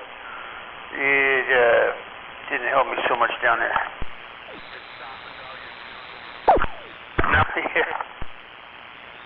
Now, when Beavis is sitting on your lap learning how to drive that buggy, how's that go? What's going on, man? Can't hear Reaper? Don't talking to me. It's a snowy one out there. Somebody down in the mud. I know I'm closer to you than them. What the hell's going on, man? You talk too much. He's talking to somebody else. Yeah. We're listening to them too. 8531 Catfish waving. Shazam the Hey, if he'd talk about something interesting, it wouldn't be so bad, you know. Now he's listening. Hey, 531 Catfish waving. If you talked about something interesting, it wouldn't be so bad. Go ahead. I remember that one time back in band camp. I can't help that if I'm not as interesting as you. Find a different army. This is a friend of This office? No, I think he's on crack. Three. Pulled out, and after they bring it back to you, you start fucking spewing your guts out with all the truth about everything. You ever heard of that? Yeah, whip it. Oh, that's the truth serum. The gas is nitrous oxide. Oh, okay, that's different. Yeah, whip it. When you go under for surgery, sodium pentothal, that's the truth serum. Yep, everything comes out. Well, they can't shut a guy up. He gets on that stuff. Blah, blah, blah, blah. Even with a mouthful of guys. Yeah, Gonzo admitted he was gay once he came off that stuff. Just like everybody. Gonzo is not gay. Saying. So don't think you're. I know you are. You and Al talking. Who the fuck is this guy? Somebody needs to punch this fucker in the mouth. They stuck something in you? Ain't here, man. Everybody's stepping on his neck now. That looks. Yeah, it sounds like he's on Steve Davis radio. Air break? No, that's a different signal than Steve Gay's radio. No, they're over there in Port Orchard. It's I think it's called the Grim, or the Green Reaper, I should say. That's right, the Green Reaper. You look right. You look right when you get Other guy, too. The old man is 559, and then there's the Green Reaper and some other cat. They're a little bit aggressive. Yeah. smoke and mirrors, just like your government. Hear me. Yeah. Was that you that said that earlier? I couldn't have been sandbagging, was I? Nobody can hear me. You're back quiet. I'm glad that Reaper's down there by you plugging your ears. Maybe we'll send Froggy down there too. Let it rip, Tater Chip. Yeah, man, I was thinking about you all day today when I was out playing in the snow. That's kind of weird. Yeah, that's really weird. All them nights you held your picture up with one hand. Play in the snow, so I went ahead and played in it for you. An extra trip.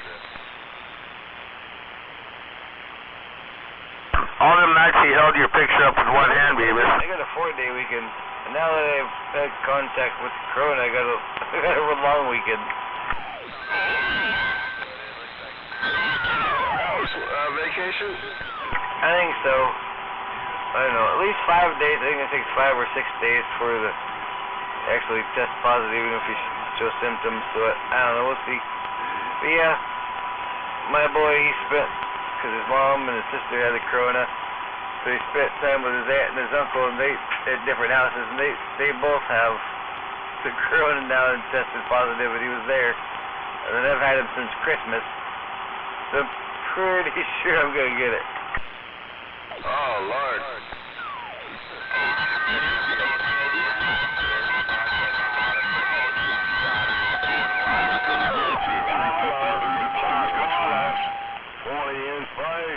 Yeah, it's gonna take a while. Leave it to Kyle to get gay. Turn it all anal. You were already gay. He's just anal about public safety, Beavis. You're just anal. Oh, shit. Oh, I see what you did there. It's fucking funny. Yeah, I'm getting heterodyne coming in with you, but I'm still I'm still getting what you're saying, no doubt about it. I've been called static before.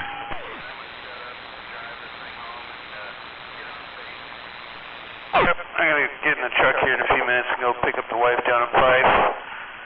Right as the snow's coming in.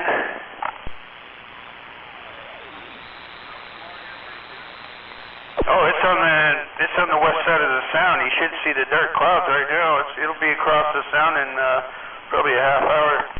Hey, what are you driving?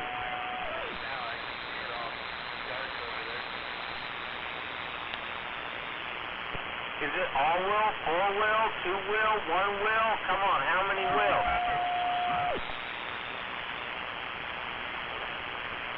No, I'm just heating it up. Oh, it's got the warmer, I hear it.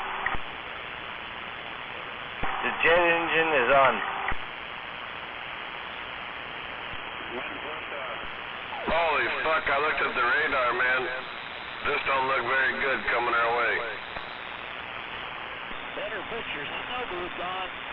I'm gonna go put the buggy back in the woodshed. It's gonna put a sucker boost on. One-wheel drive locked in. Doing a whole bunch of little tiny flakes in my house right now. In mine too. How about them big ballers? Big stuff and radios. Yeah, looks like they're gonna get hit a lot harder down south by the looks of the radar. We're kind of getting a little bit of a shadow from the Olympics over here, but we're still gonna get some, but not as much down south it looks like. What weatherman said that? Was that weatherman Captain Caffeine on It depends on who you're sleeping with, I guess. 27.165 megahertz? Is that what? Does it help if I put a mask on my penis? I'm just looking at the live radar and the whatnot, and watching it on the radar there. Yep. Most of it's hitting down south, gonna hit down south a lot harder though by the way the satellite loop or the satellite looks.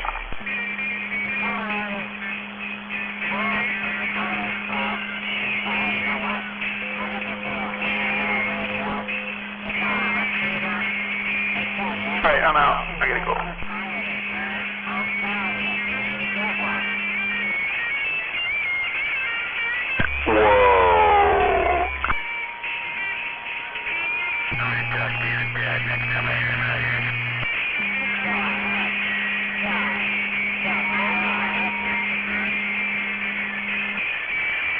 Oh no, is he in your ears?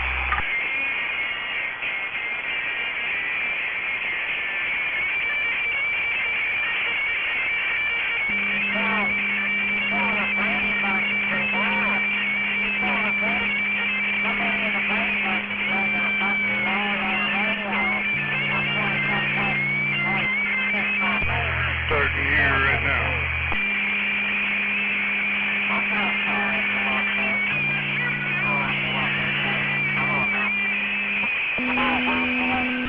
I was gonna clean myself. Yeah, come on.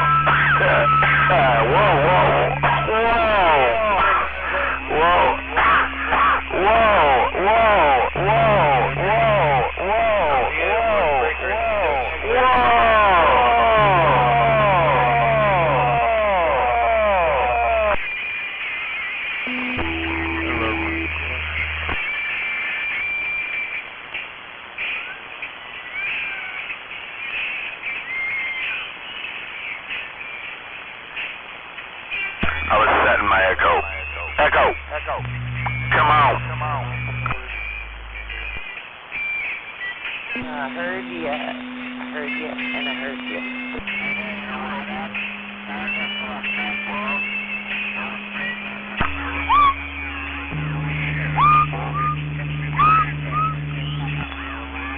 Man on the move, man on the move, man on the move, man on the move. Got down. Just got down.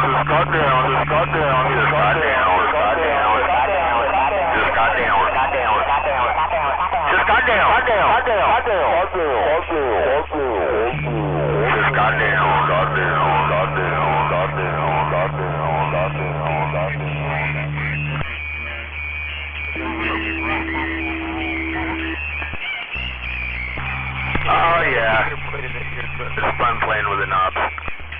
Yeah, you almost have to. But then I gotta turn the talk back down and the mic gain down, or the talk back on and the mic gain down, and then the echo on, and then with the echo on, the echo on, the echo on, the echo on. You gotta get the echo going, the echo going, the echo going. Try to turn the mod up, put the talk back on, which is impossible on this radio. But they make something for that.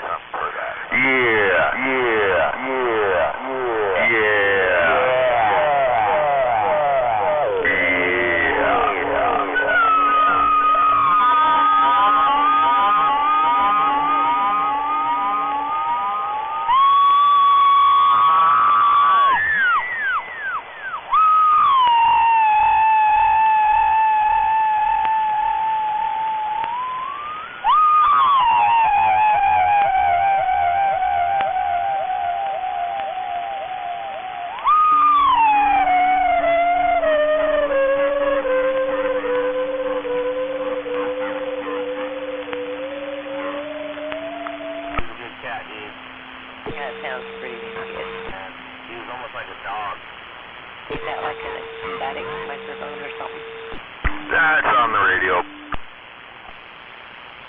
Someone tell her to shut up. I got you. You shut up. You shut up, bitch. You shut up. Cop. Hey, Beavis. Beavis. Beavis. Yeah? If I don't talk to you tomorrow, happy birthday. It's not my birthday tomorrow. Happy birthday, motherfucker. It isn't? What is it, next day? My birthday is 420. Hey, how about it? It's Animal's birthday today. Well, happy birthday, Animal. I told you to shut up. You seen the commercial? Shut up, Beavis. Hey, Smuggler. You were already out there this morning when Animal was out there, right? They want you to send money. And then they got the Wounded Warrior.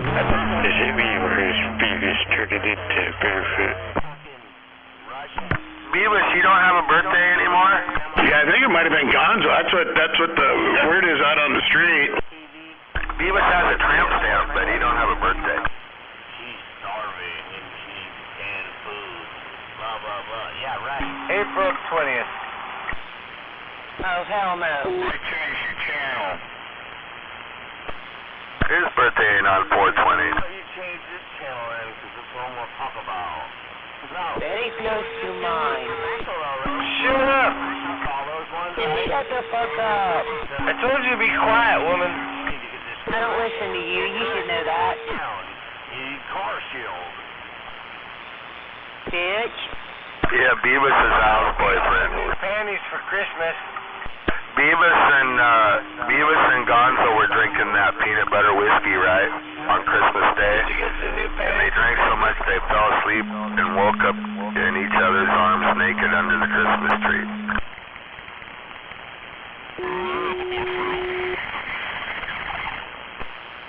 Oh, yeah. That'll solve your answer. Did you guys have fun? Gonzo got mad when I heard about it. Yo, what is that bullshit though, man? I heard them chatting on another channel, you know. Yeah, like you said, change the channel. They were probably supposed to give them the benefit of the doubt. Morning America with a bunch of fucking retards on there. On the fucking... Hey, is it 420 again? I thought I heard that underwater pipe out there. You know what they're doing? Come on! Taken.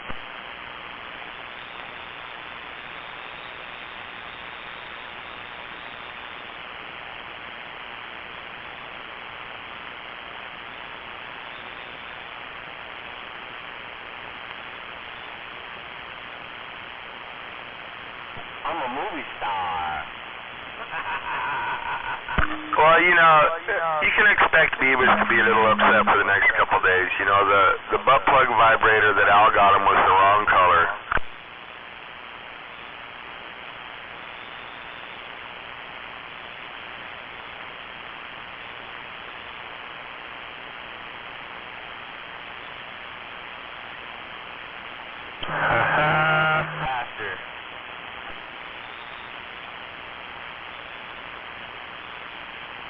Beavis. No, he went away. Don't bring him back.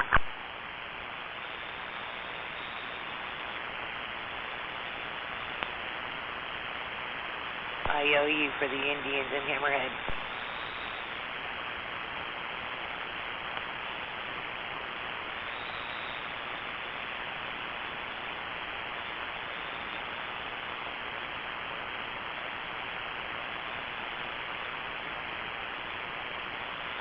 I heard Hammerhead won the award in 2020 for Miss Muckleshoot. You know, the transgender Miss Muckleshoot America. And Hammerhead did pretty good this year. Well, yeah, Hammerhead, those were some pretty neat pictures. Miss Muckleshoot. Yeah, you look good with a ribbon across his chest. I can just imagine. Waving at those Muckleshoot fish. Come on. How about that big strapping radio down there on Harstein Island? Yeah, come on. AKA Retard Rock.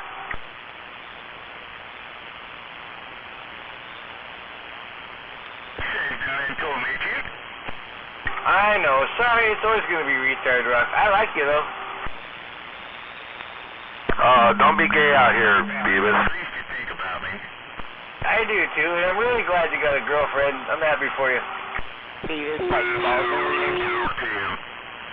Good gal. Sponsors and nuts in life and don't need it. Good to go. Same here. Dude. The California way. They went California way on us.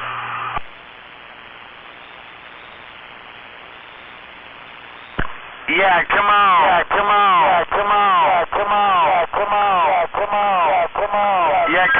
Yeah, come on. Yeah, come on. Yeah, come on. Yeah, come on. Yeah, come on. Yeah, come on. Yeah, come on. Come on. Come on. Come on. Come on. Come on. Come on. Kind of weird asking a bunch of guys, oh, anybody there? Your prison pocket, your mouth, or are you going to turn your head? Do you want it in your ear? Hell yeah, went California way. Beavis wants to put his balls in your jaws. I told you to shut up. I told you no. He was trying to get it in If I'm choking you out, you can't Gonzo's ear. He said he wanted a tight fit, so he was hoping he had it ear open for him. Gonzo, have you been teabagging Beavis out there? You guys been teabagging each other? All I want to know is somebody bought you new panties, because now your panties are gone. You must be cold. Just tell Massengale to be quiet. She's saying something about panties. Yeah, I want to know if you got new panties for Christmas. Me and just got sold. Hey, Sky, dude, you talking to a bunch of mud ducks down there? Are they loud in your radio or are they quiet? Are they louder than me or are they quiet? Oh my god. I'm sorry, 531, if you got those guys in your ear. Oh no. I can play the game. Just got down.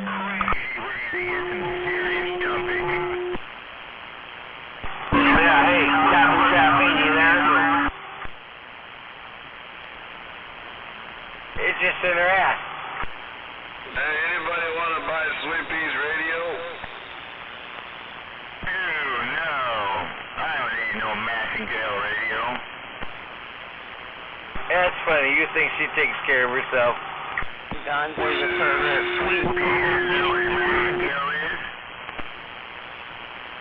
She don't use that. She don't even take a shower. What are you talking about? Yellow pea. She goes outside and she's got that drip going down her leg and it just freezes like an icicle. The guy didn't give her golden showers? Oh, those just freeze like an icicle when she goes outside too. Except they're more yellow. Right. They're yellow instead of white. She's got cumsicles coming off her knees.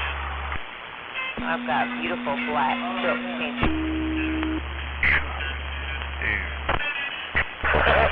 So I'm cracking myself up for a minute. I'll quit. That was reaching. She's got cumsicles.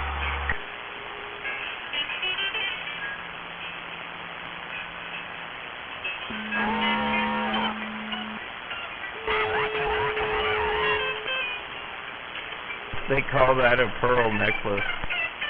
Gonzo fuck. Or pearl ankle bracelet. Yeah, see, you gotta go lower.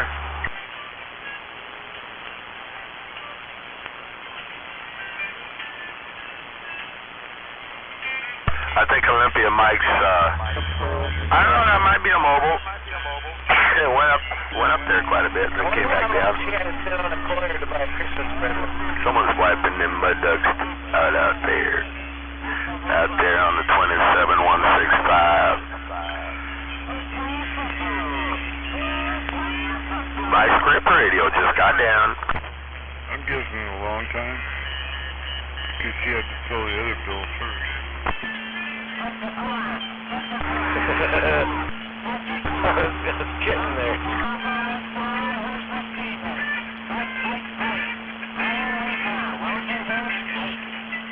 How old are you, Grim Reaper? Well, what's your age?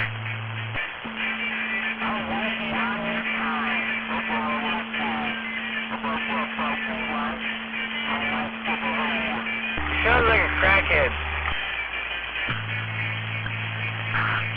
No, I just asked you a simple question. If you didn't want to say it, you should have just said, I'm not going to tell you my age and not give me some crackhead fucking spiel.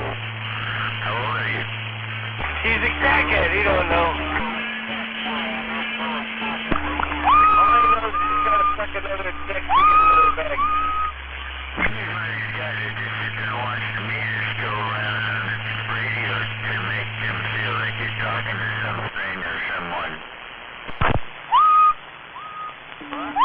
He can go sit on the corner with Sweet Pea, maybe.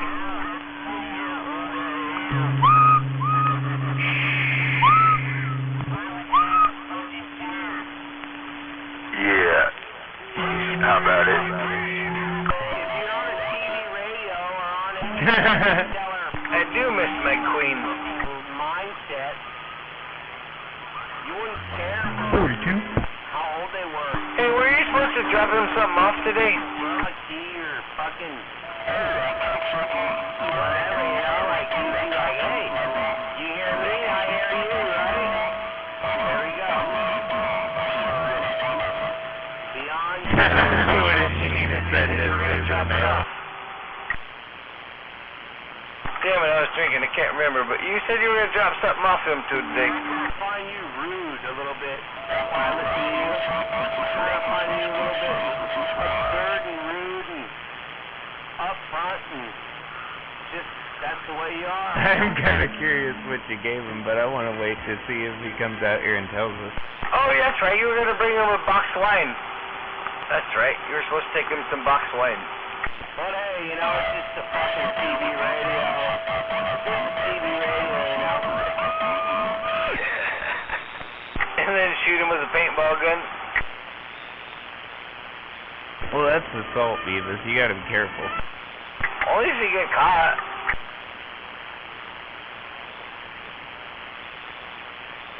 That 1,000-yard paintball gun. Will boxed wine freeze?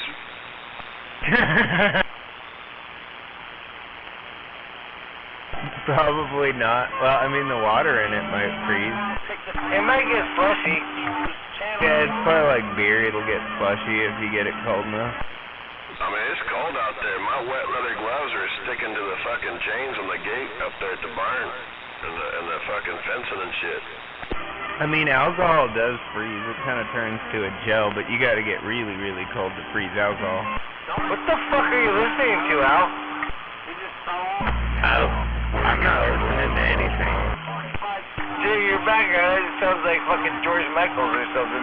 Get down, let's get down. Let's get this thing up to like 15. What kind of music are you listening to over there? Come on. Oh, that's just my background audio. I'm not actually listening to that. I can't hear it. That's his porno show in the background. So you just have elevator music playing in the background when you key up? Well, I mean, it is Kenny G. 10-4 in the elevator music. That's homo music. That's not even elevator music. Why would you do that? Because it's funny. It kinda is, but what the fuck? I want to know about that porn video, if he's starring in it or what.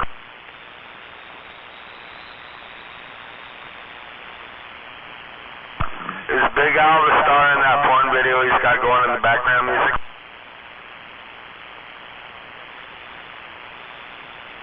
Can you hear that idiot Al? Barely.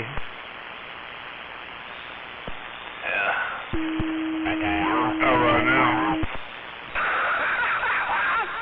I went through this earlier. No, when you key up, he's gone. Imagine that. Here, there's something a little different. Evening, guys. Maybe Gonzo gave him a training course on how to use their squelch and their RF gain knobs. It's whispered by Caesar, too. That's pretty good. Good evening. I like Woodstock. Gonzo. Trout Cigar. Fucking Sweet Pea's old man, Steve Dake. Yeah, I kicked that bitch off the radio. He's got to come out and defend her. Raven double tap. Turn it on. Hey, you always turn up the squats. It's not that big a deal. They probably got ball gagger down there massaging Steve Dake's scrotum sack while he's pounding old Sweet Pea and keying up. Oh, they got a threesome going on, or they got to keep it all in the family, I guess. They got to stay warm somehow. Hey, at least Mikey don't have a collection of Al's panties. Hell yeah. Do cock rings count? Reefer does. Reefer does, man. Yeah, fuck yeah. 10-9. You know you like going out, getting oysters,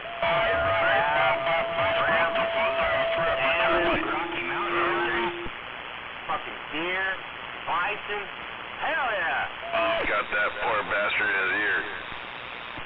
Yeah, Biz Quick waving back. Come on. Yeah. That new song he came Oh, just keep yapping. They'll hear you eventually. that one. So unpack a 2-pill or something. Oh, I got something maybe in the works here. We'll see. I mean, shit, your 2-pill. Hell, even your 1-pill got out. Fuck is that, Christmas music now? The troll song. You're killing me. Too much. I love it when I talk too much. Yeah. Maybe not that Bisquick. Yeah, wave down there to the Dirty South. Wave it up. LC, Bisquick. I think I heard TP out there. Yeah, I was trying to get up there and double tap, but I couldn't make it. There's too much traffic. Waving back. Cause you're a mud duck. There's a RF stop sign right around the south side. Just Nah, I heard all y'all. I was yelling back, but it was just kind of busy out there. Waving double tap. Work, you better drive safe. TP, I got that stripper at work today. Worked real nice. Hey, don't keep up. He's talking about a stripper. I want to hear about this. Hey, Cobb. Was she a redhead? Yeah, go ahead, Gonzo. I still got that live wire. It's not doing anything over here. Let's hear more about the stripper. Yeah, unfortunately there, Beavis, it's just paint stripper. But it's not bad. It's the new shit. They had the good shit, then they got rid of that because it was too toxic, and they got some shit that didn't work at all, and now they got some new shit, and it kicks ass. See what the fuck is going on. I'll have to give him a call and tell him what was going on. I think it's got 2 pills out of it, but I'll have to buy it 4 to make it work right. Yeah, I haven't even got them up there yet. They're still in the truck. I looked underneath there, man. The fucking bolt was sticking halfway out the fucking thread. But that high wire 2 pills just sitting here. It's not Urban Stripper. So, bitch. Caffeine on his way to, where'd you say, Fife?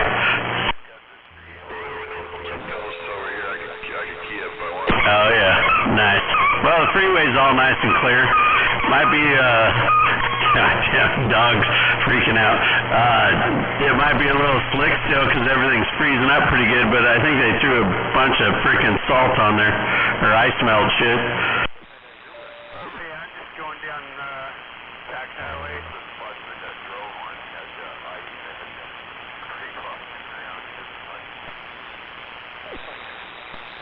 That's why I bought icy melt, and then I sprinkled it on it, and then a couple hours later, I shoveled it up, and it was much easier. Blowing up 45 kilo station, man. I can see it on the live stream. Who's blowing it up? I could buy enough, but no, I do not have enough. Dude, I seen him tee up after he talked to you and fucking turned the shit pink and yellow. Unless you got a pallet of that shit, you don't have enough.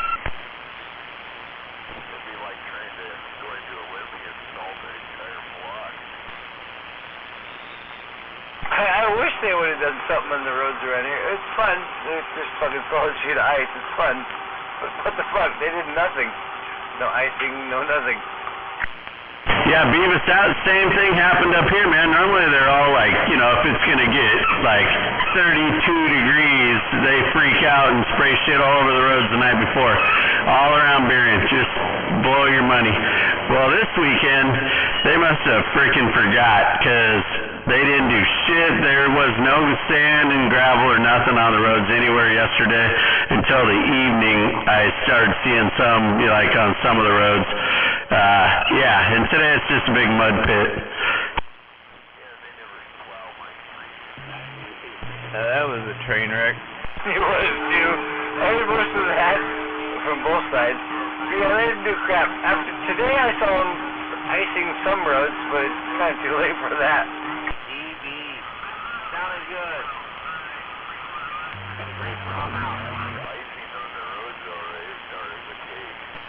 Right. It just melts and it fucking freezes and it's all crunchy. Hey, Beavis, quit touching yourself while you're keying up there. You're giggling too much.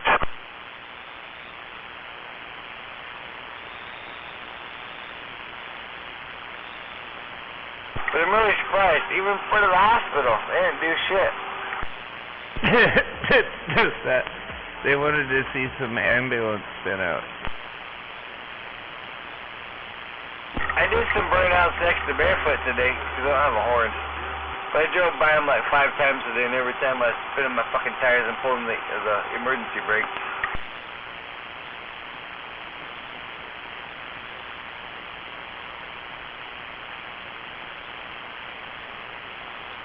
How come we're not hearing him out here anymore? Is he not on the radio, or did he get rid of it, or what happened? He's parked like fucking 3 blocks away, 2 blocks away from me. He just doesn't put his antenna out. He can't go up the hill anymore to put his antenna out. I think he wants to go back to Arizona.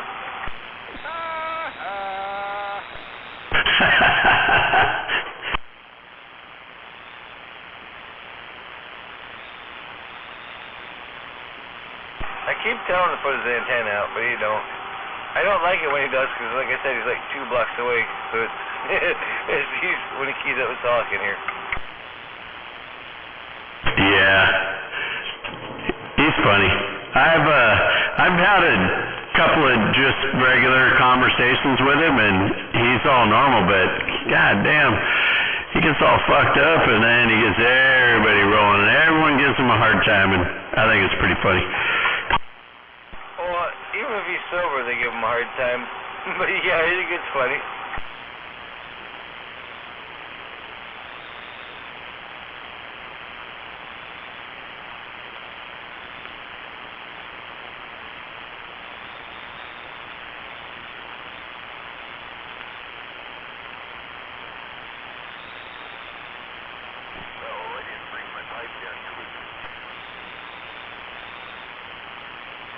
What were you thinking? What was I thinking?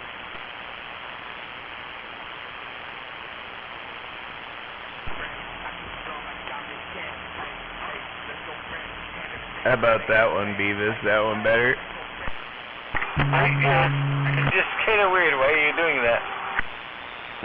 Because it's fun, and I can't.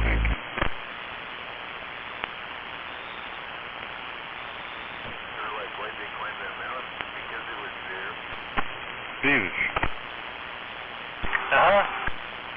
who was thinking? What? Well, you just asked somebody what they were thinking. Oh, Al.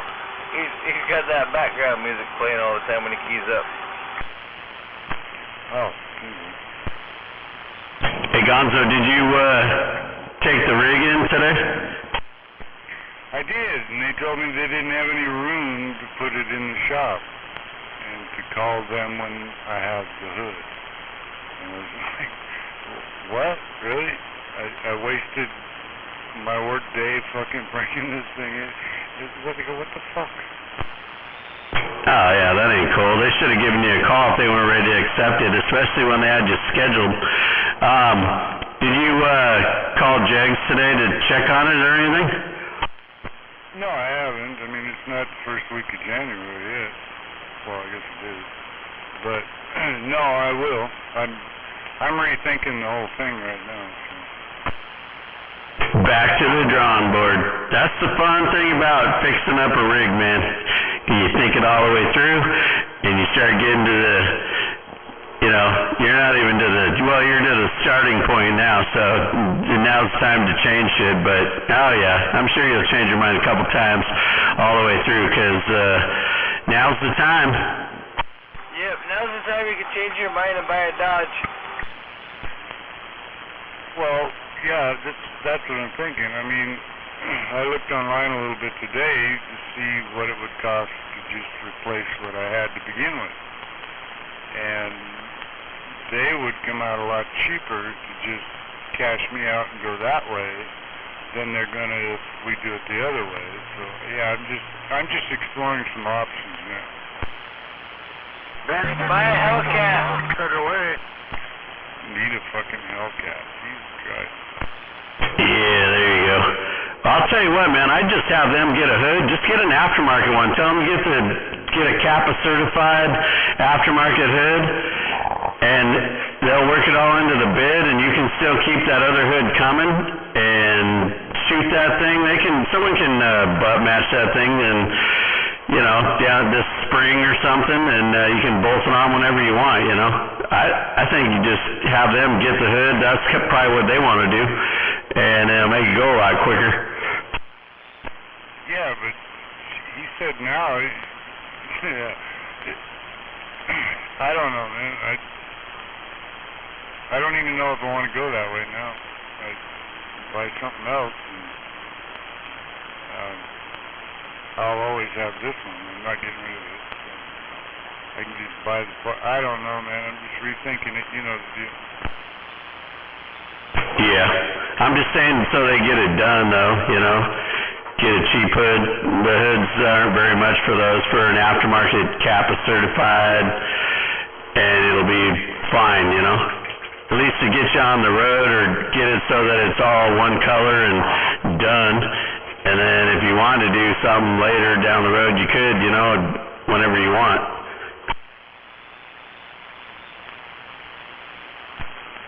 Yeah, I just got the feeling he was pushing me out the door, you know. So. Almost like he did. It's kind of like your shop. That old, he's having second thoughts about doing the whole fucking thing, you know. So I don't know. I'm just gonna explore. That thing right over to TP's garage. As soon as that Chevelle's out of there, and just roll it in and do it up. Roger. Yeah, and then Dan will have to go live with Gonzo because Jerry will kick him out.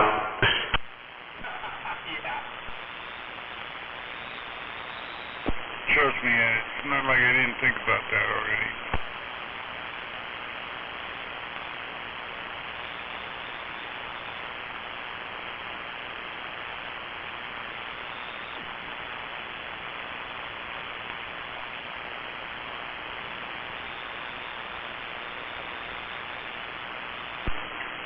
it'll all happen. If I can save them money, put money in my account, and take care of this next spring, I'm good with that.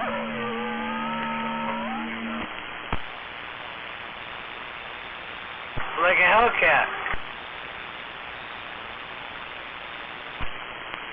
Yeah, I can tell. Get around really. They won't be here forever. I do know a guy up here selling it's an RT, god damn it. I can't remember which one it is. It's not a Hellcat, but it's the step below, and it's got the 6.4, and the interior is just badass. It's all black and red, and the whole outside's all black. It's pretty cool. And the kid passed away. He was a friend of my daughter's, and so his dad's selling it. It's got a little bit of body damage on the right side, which I don't know if they got that fixed yet. He kind of caught a pole in a parking lot, but Dad was trying to get rid of the thing.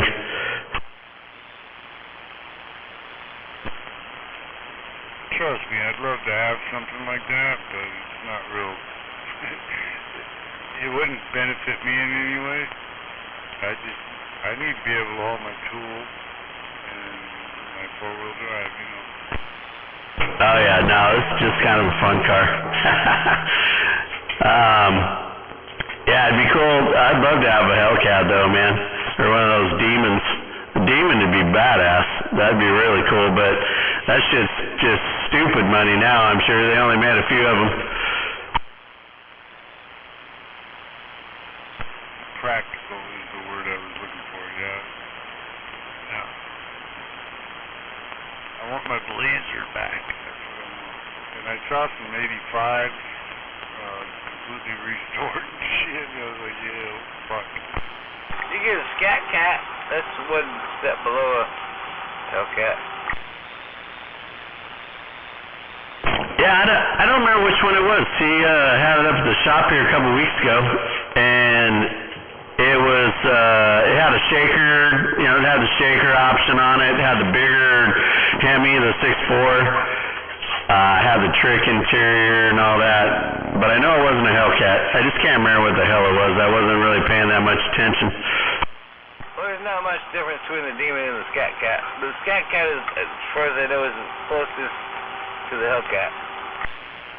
The Demon actually had more horsepower than the Hellcat, and the interior, it came without interior when they first sold them.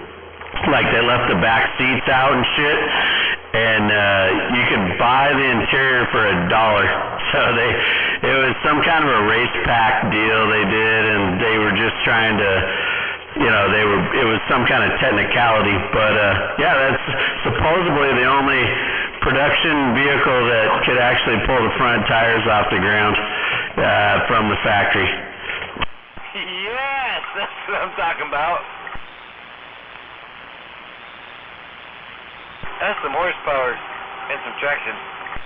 Oh yeah. Well, you know how a lot of those corporate, or you know, say Ford did a couple, Chevy did some. You know, they all have their one car that they compete with all the other manufacturers on, and the Demon was one of them. So you had to pre-order them, and I can't remember how much they were, $120,000 or something like that. But now, you know, they only made so many, so you'll see them at Barrett-Jackson next year, and they're probably going to be, you know, $300,000. And then when someone has the number one, because they're all serial numbered, then they'll be dumb money. But yeah, pretty cool. Did you see the Cadillac version?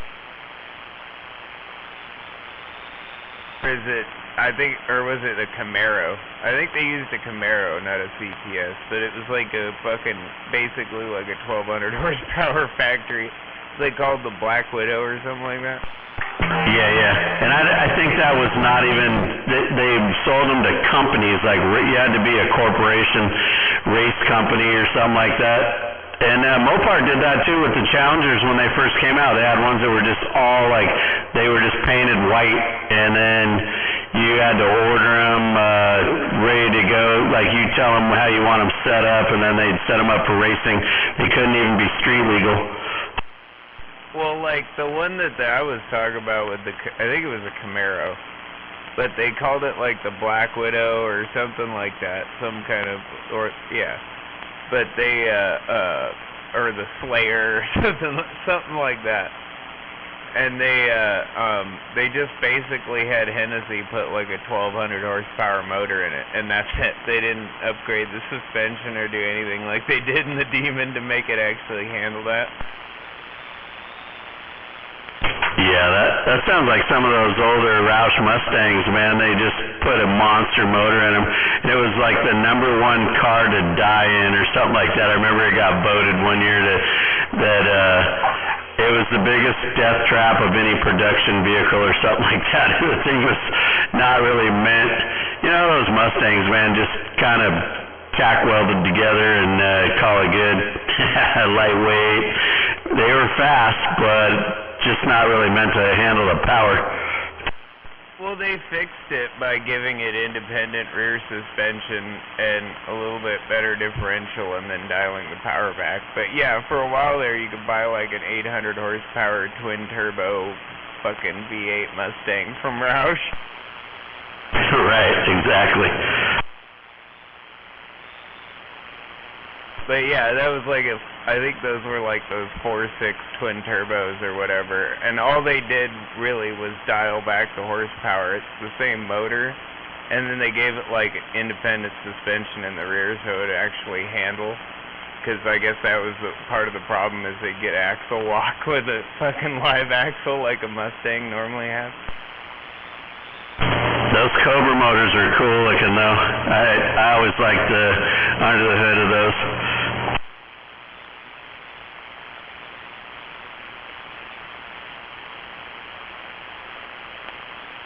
Either way, like 600 horsepower is like enough for a Mustang. It's not that heavy of a car.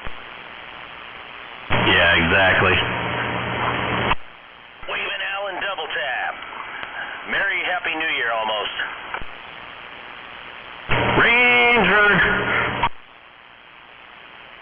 And I think that Demon package too you were talking about for $1, it comes with like a thing you plug into the computer that reprograms it for like drag racing, and you can get it comes with like the narrow tires for the front. Right. And that's kind of like the Hellcat too, right? They came with two different keys. They come with like a black key fob and a red key fob. And if you use the black key fob, it's like 300 less horsepower than it would be if you use the red one. And if you use the red key fob to start it, it's like the dash all starts glowing red. It's pretty cool. Yeah, I think with the Demon, you just plug this module in that you buy for $1. And you get like it dials it in for like 200 more horsepower for drag racing. It all comes in a really cool box. I used to see them at the dealerships when I was in there. I saw him talk about it on like Top Gear or the Grand Tour or something like that. How it's like the whole thing comes, you buy it with the car. When you buy the car, you don't get it, but if you pay $1, you get this whole box of goodies. Yeah, I don't know what the point in that was. It had to do something, I guess, with just the whole racing side of it. I'm not really sure, but yeah, pretty cool. That was a neat car, man. And when they introduced it, it came out in videos. They would release a video every week until the release day, like 8 videos, and they'd just give you little glimpses, so no one really knew what it was. And then all of a sudden, you know, they bust out with the final video and did the release on the thing. It's pretty cool. I think it actually had to do with street legal restrictions, like you weren't technically allowed in most states to use that module on the street, or those tires or any of that stuff. That was the race package. So you were already buying that with the car for the price you were paying with the car. They were just selling it to you kind of off the books for $1. And they were like, yeah, if you want to, you can do this with it, but we can't technically sell it like that. Yeah, there you go. Exactly. Because most guys will modify a car anyways, but like the Demon, they bought it so that people they were marketing it like as a full race car, so that you can buy a drag car, and then you don't have to modify it.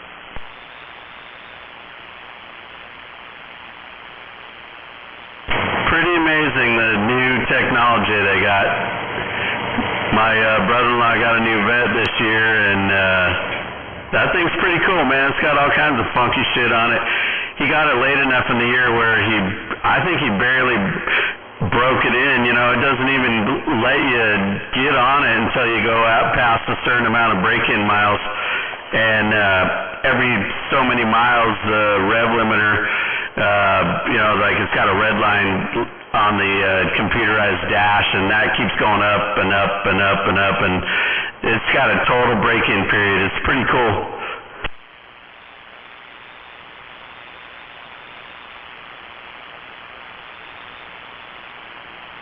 He went past his 500-mile marker, so he got more RPMs now.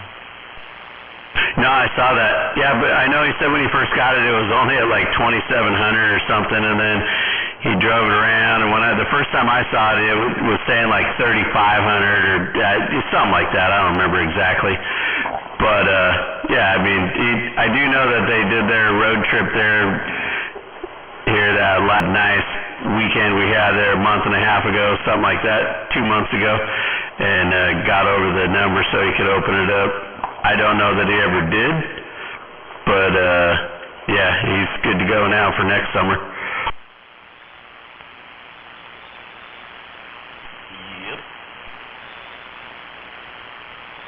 Yeehaw.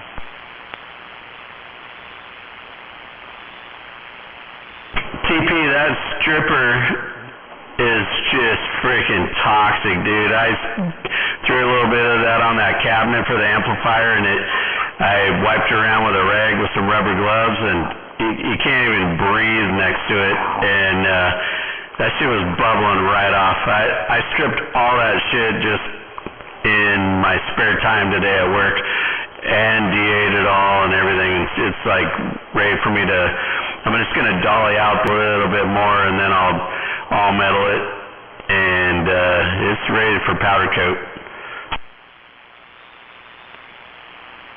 Sweet. That's good that new stripper works better, for sure. Oh shit, dude, it's as good as the old stuff, I think. Right on, right on.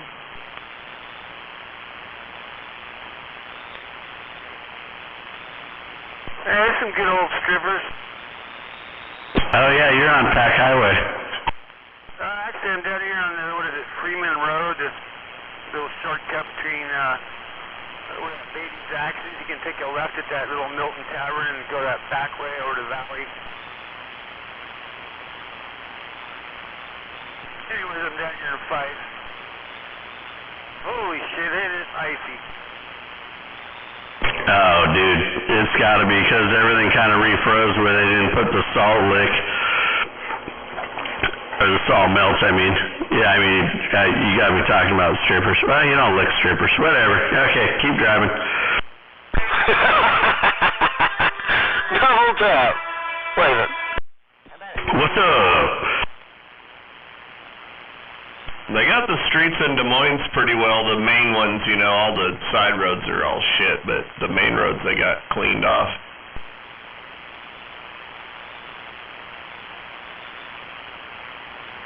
Not down here.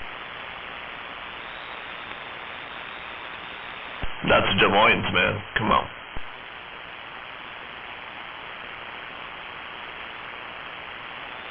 None of the streets around the houses are done, just the main, like First Avenue and Des Moines Memorial was pretty clear, and yeah. I drove my mom to work this morning. I went to the shop and did my meeting with everybody, and then I bailed out and went and took her to work. And I'm like, I want to just go down Dan and Janelle's road, because I know I could get down that shit in low, just creep down it. But I didn't. Let's Yeah, it'd probably work. I think my truck could probably do it just creeping down, but, you know, there's always a chance you slide off the side and hit a car.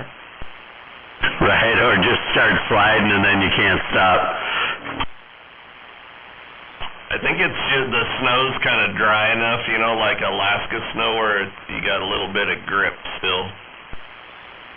Oh, you get up around like my mom's house and shit, that's all just frickin' ice. All those roads are ice under the snow, and now it's just slick. I mean, I went that way.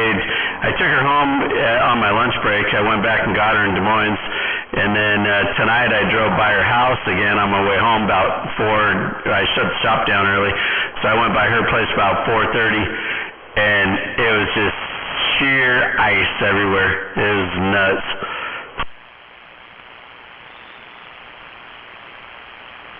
Oh, good. That'll keep everybody home again tomorrow. Yep. They didn't sand any of the side roads up there. We got more coming. Did they stand in front of your house there on 206? No, not at all. That's what I'm saying. Around all the houses, they didn't do nothing, but they got the kind of the main drags rolling. Yeah.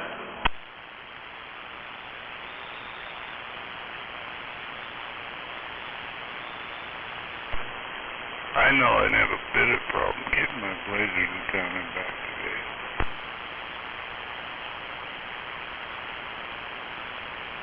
Gonzo, you out there?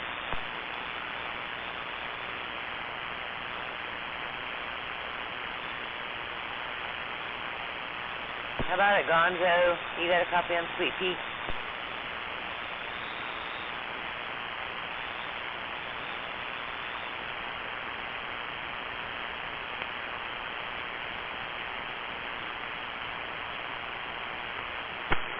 Yeah, but let me adjust my squawks and I won't.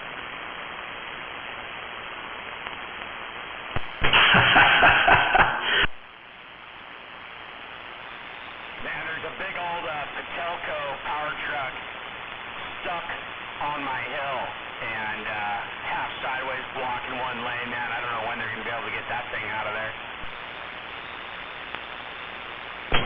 Fuck it, bring them out some fireball and they'll bury you some underground cable without a meter on it. Yeah, now you're talking. I guess further out than me, the power's we're out of power down there somewhere, but not me, I got power. I lost it last night, but it was back on this morning when I woke up. Yeah, I thought that because when I got up this morning, I was like looking out, I'm like, holy shit, Vashon's black. Oh yeah, I don't know what time it went off or came back on, but yeah, I guess people are out of power further out than me. That's gotta suck. In this cold, man, holy crap.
assisted, live in a car, get your man back. He don't know what's real at all. Oh, what about Amtrak? They don't care about this virus, really flat your jam pack. Everybody gotta go and get a vaccine. When a vaccine, you better have a stamp. Prices rising by the minute.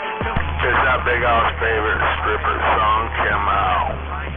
Got that try, don't try to anyone to exercise and try to limit my DVR. Everybody wanna die. Let's go, Brandon, I guess. I mean, I definitely believe in that. Let's go, Brandon. So does Joe.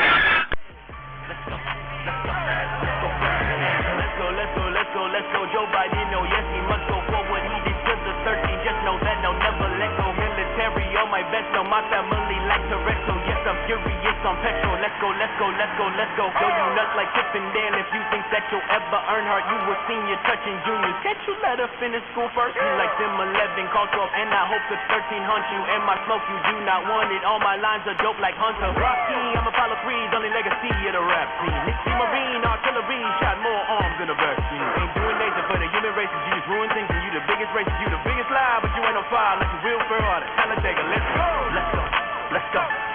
Brandon, hey, let's go, Brandon, hey, let's go, Brandon, hey, let's go, Brandon, hey. America don't care about no Joe. I thought that you should know. Got us rolling back the curtains on the stage, you the set. Treat you more like Alec Baldwin, who's been a prophet, now a threat. Most popular president, U.S. history. How they calculated that still remains a mystery. Economy isn't great, contain a second base, and you have no current plan for the caravan on its way.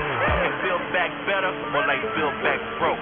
Gas prices so high to make a dope fiend choke. As a veteran, I try to respect the commander-in-chief, but if I'm honest, let's go Brandon brings amazing relief.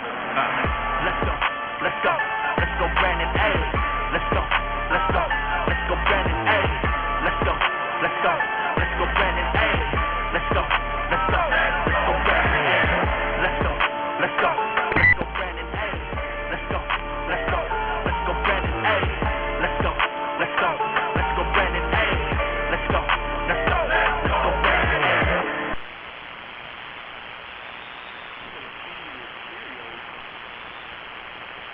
Rap sucks. Let's go, Brandon! Yeah, FJB, let's go, Brandon. I think we need to take Brandon to the train station.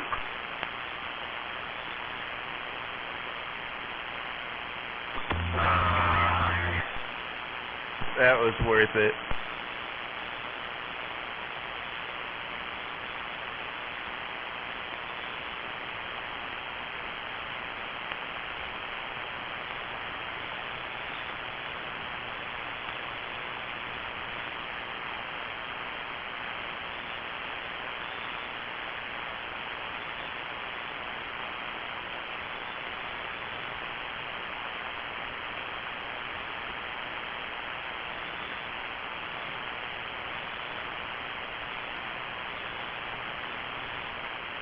Damn it, I thought that'd stir it up.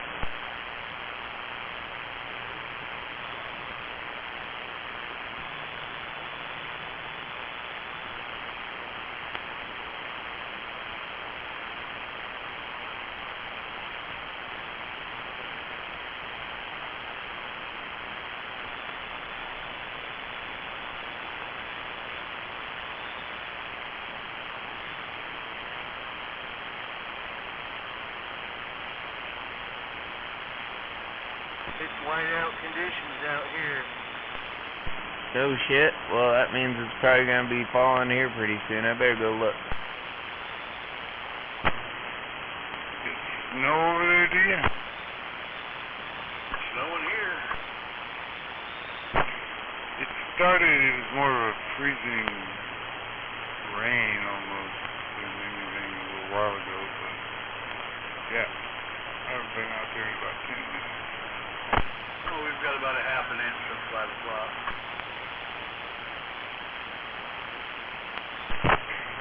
10-4. Yeah. Driving blazing tomorrow. Damn it. Hour by hour says it's going to keep snowing until about 1 in the morning.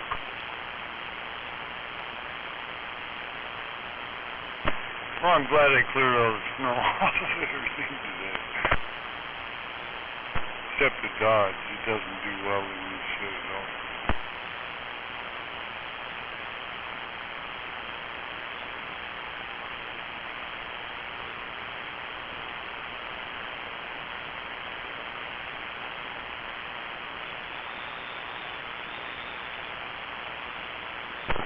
The ground effects on it have a tendency to start disappearing. Yeah, I don't think I'd want to drive in bad weather like that.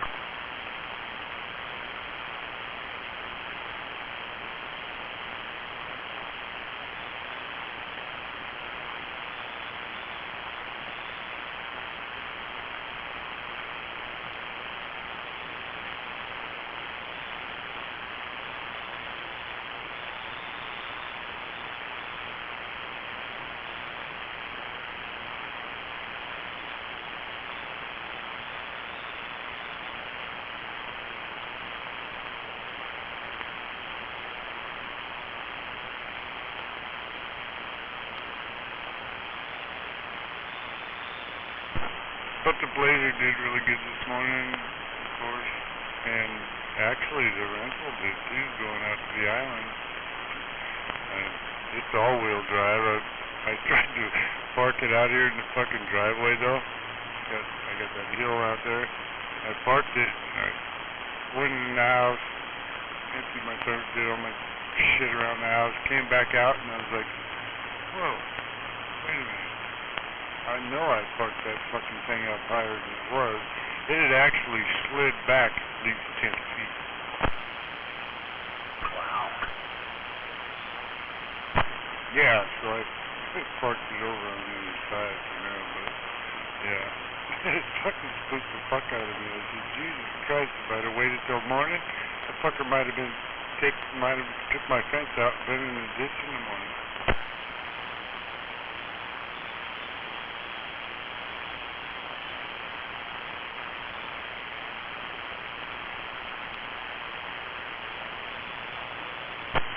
But there's no reason I can't drive the Blazer. I made that decision this morning. But I don't drive it at night anyway, so I don't need lights. Technically, you're supposed to have them, so I'll just buy another package of lights and put on the wood box of the core support and hope for the best.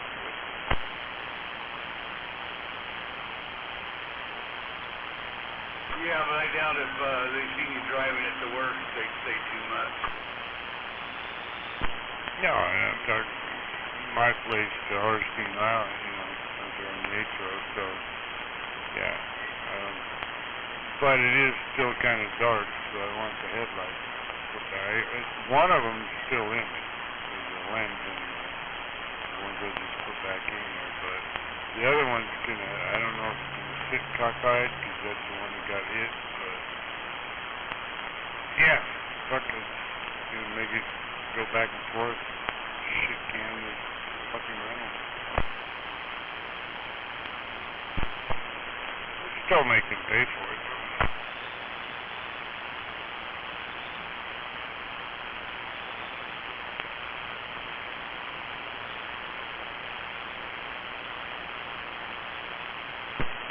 I just want to settle this whole fucking thing and be done with it. If I gotta wait to fix this, I'll wait to fix it.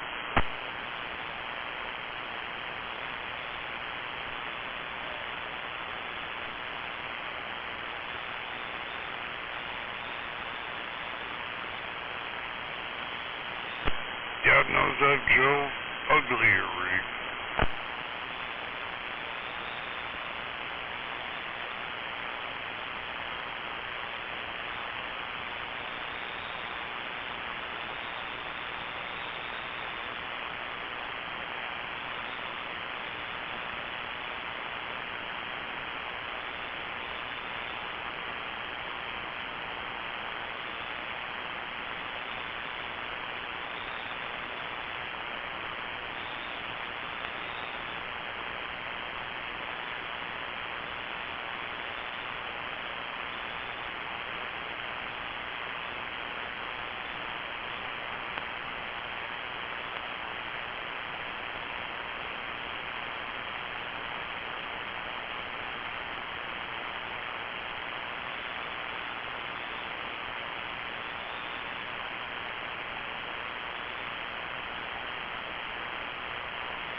No, there she comes.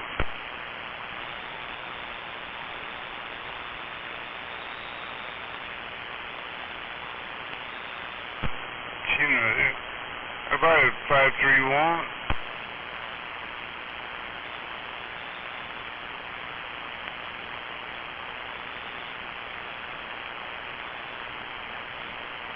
She's been out here since 3 o'clock this afternoon, breaking for her.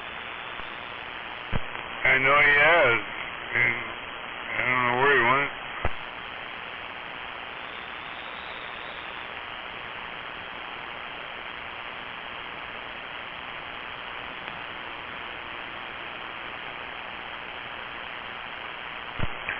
Ten four.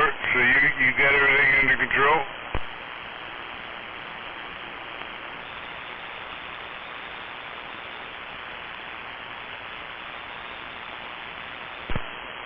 Well, let me know. Lasers available.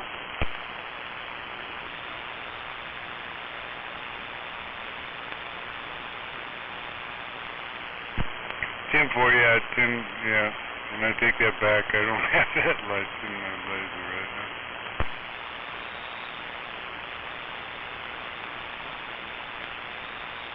I will if I hear him again.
got down on Brokeback Mountain.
That's all I'm going to say about that.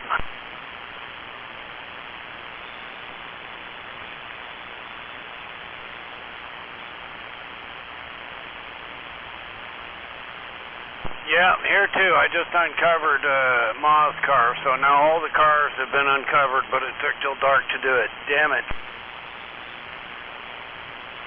I've been working since I got up. I have no choice.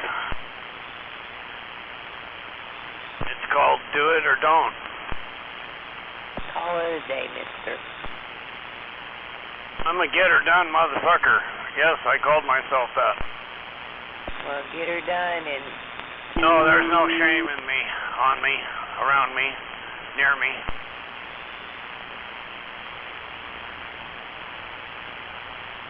Yep, one of the cars already has snow on it. As I walked back towards my house, I looked over and went, you gotta be shitting me.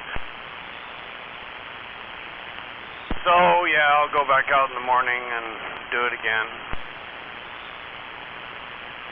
I don't, really, I don't. I'm so burned out. My pussy hurts in the morning and I can't go to work. I don't want to hear that. Worked harder since I retired than I did when I was working. And I worked really hard. It was for me, being a carpet installer.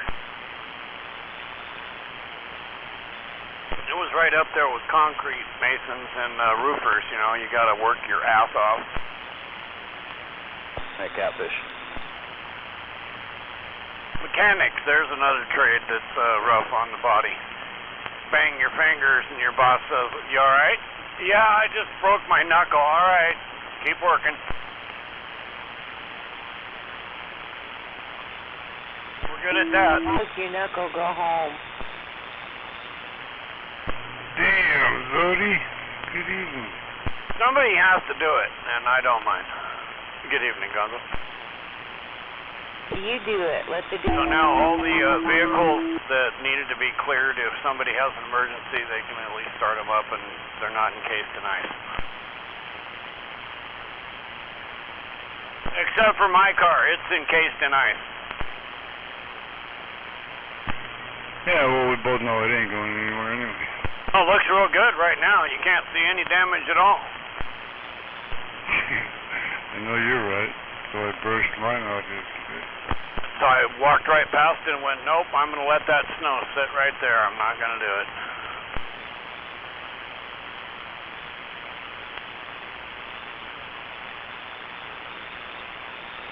But I hope you're having a great night. And it's going to snow some more. And it's snowing here right now. Yep. Got a light, it's more of a freezing rain, light freezing rain. More than snow right now, but yeah, that's worse. Ice pellets. Ice pellets would be worse. We'll make it through. Oh yeah, not a problem. It's just going to be a very cold one. Get it? Very cold. It hasn't warmed up. No, I think we hit 24 for a high today, and that was standing in the direct sunlight. Yeah, I know you're right. You know, when I opened my garage today and came in here after work, it was 33 degrees and 20 degrees higher than that now. Right, it almost felt good. Isn't that crazy?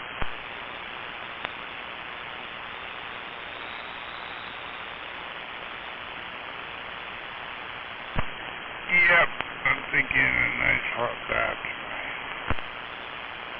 Oh yeah.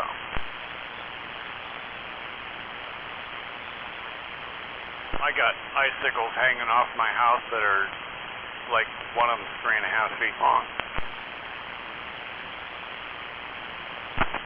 Those are really cool if you light them up. You get some lighting in behind them and shit. I used to do that. I'd create, just to keep the hose running outside, I'd create these frozen, what I'm sure you saw the 12th man.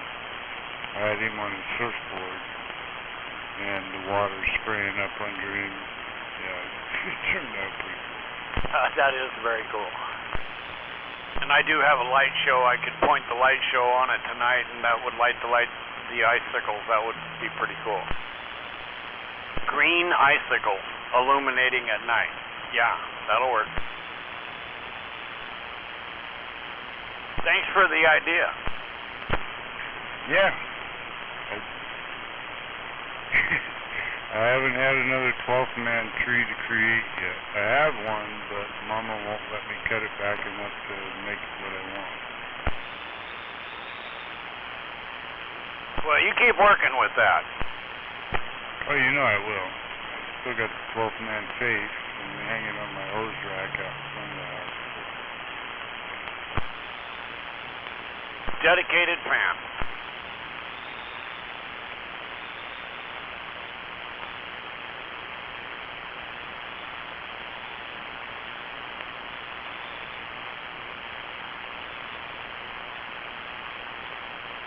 Well, I suppose I better find something to eat around here. I didn't know it was getting this late.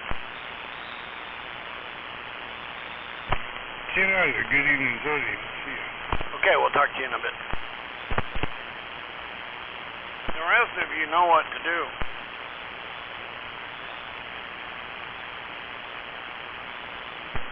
I think you're giving entirely too much credit. Well, it's Christmas, you know. Figured to throw it in there before the end of the year. We're going to call it the benefit of the doubt year. Yeah. No procrastinating coming into the new year. So if you're a procrastinator, don't be in the new year. And if you want to be a procrastinator and you never have been one, this is the year for that. And I'm back out.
eh?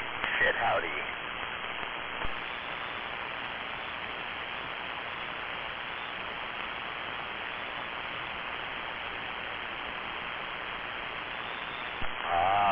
Full quiet out here.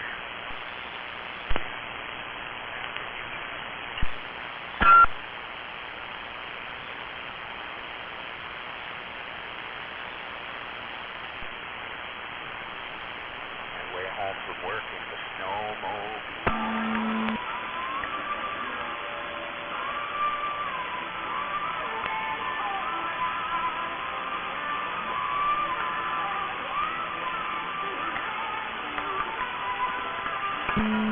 The roads that don't go for a million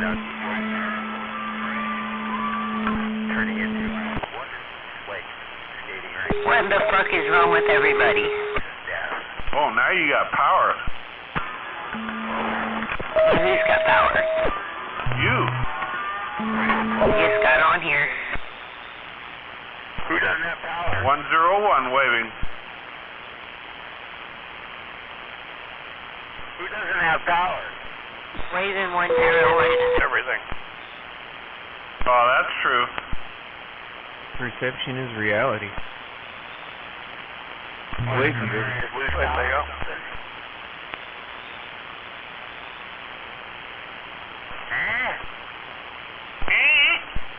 Somebody lose power out there or what? Did I mention I love my squats? It's awful cold not to have power. Maybe I better sell the Millennia.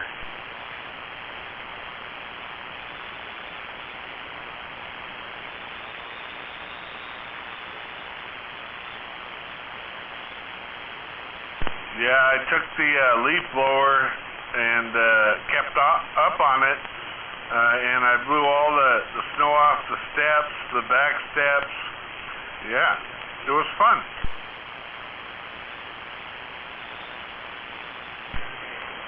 Yeah, but 101, those backpack blowers aren't made to sit in a chair with wheels. They're not made to do what? Those backpack blowers, that big CFM blower you were talking about, they're not made to use them while you're sitting in a fucking chair on wheels. Yeah, that'd be the ultimate chair on wheels that you can just spin around and blow it off. Jet back out of it. They had a picture of a guy sitting in a shopping cart, and he was pushing, get this, a snowblower down the road. Powered sled. Yeah, this is a handheld Black & Decker. It's the biggest one they got. I think they said 250-mile-an-hour wind or something. It's powerful, though. If I lay it down, it starts taking itself the other direction.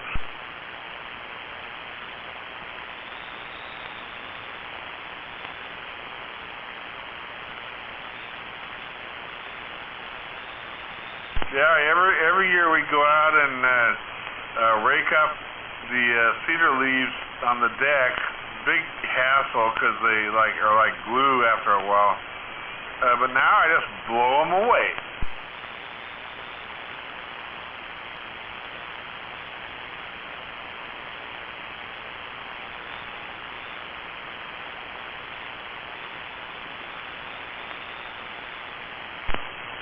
Yeah, my wife has this young chicken that is white, and last night she couldn't find the chicken. We couldn't find him this morning. I don't know why. Maybe because she doesn't have a light. So that chicken was out all night by itself in the cold, and she found it today when she came home from work. It was just shivering. I think. Where was it? They have a nice hutch to live in, and she locks them up every night. But she locked everything up, and I don't know where that chicken was, but it was outside all night. You don't know where it was at, though, huh? It wasn't hiding or something? Yeah. Goddamn lucky that thing didn't die, man. Hypothermia. They don't stay very warm by themselves. Roger. Well, at least you guys found it alive. That's cool. Yeah, man. We used to have problems with hawks, and they kept taking our chickens all the time. And then we ran wires up above and strung reflective ribbons and CDs. That keeps other animals out. That stopped the hawk from coming here. But then there's these two baby raccoons that were real smart, and they climbed over the fence and then drug the chicken they killed under the bottom of the fence. So we fixed that by getting an electric fence along that whole side, and we didn't have any more problems. Yeah, raccoons are super, super smart animals, man. It's a trip how smart they are.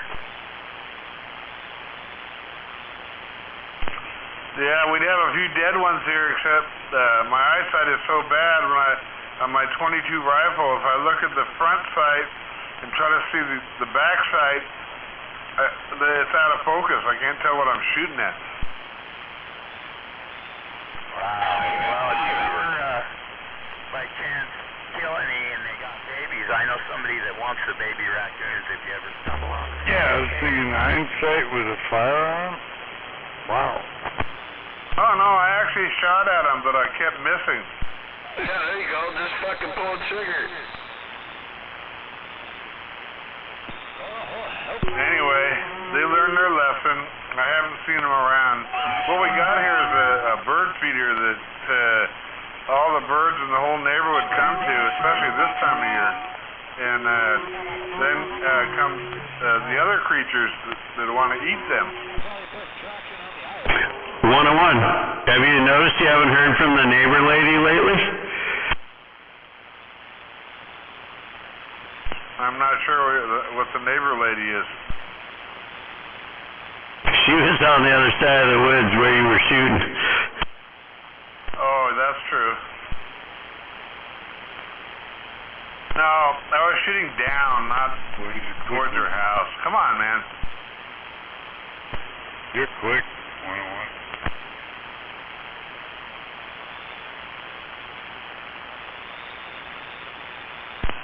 Anyway, I gotta spend $1,000 and get an air gun with a scope and a 4,500-pound compressor. Yeah, sounds like he knows what he's talking about.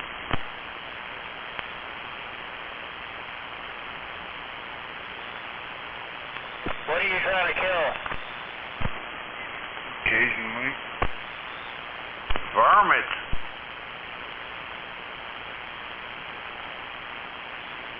Yeah, we got raccoons. Mainly raccoons right now.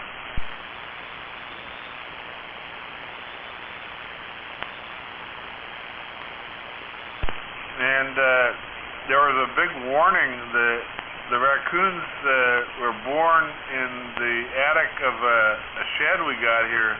And we heard all these noises up there, and I didn't know what to do. I bought one of those scopes you can put through a wall or whatever. Yeah, I would have seen what it was and called somebody, but we didn't, so they grew up. Hey, 101, you got a copy? Yeah, I hear you. Hey, man, if you ever come up with any more baby raccoons, I know somebody that wants some, and they'll pay for them. I ain't catching them. No, they'll come get them. All right, I'll keep it in mind if they start hanging around here, but like we've kind of shut off their avenue. Right, well, if you want some babies, let me know. This is 151, man. They want two baby raccoons really bad. Why? Appreciate that. I didn't hear what you said.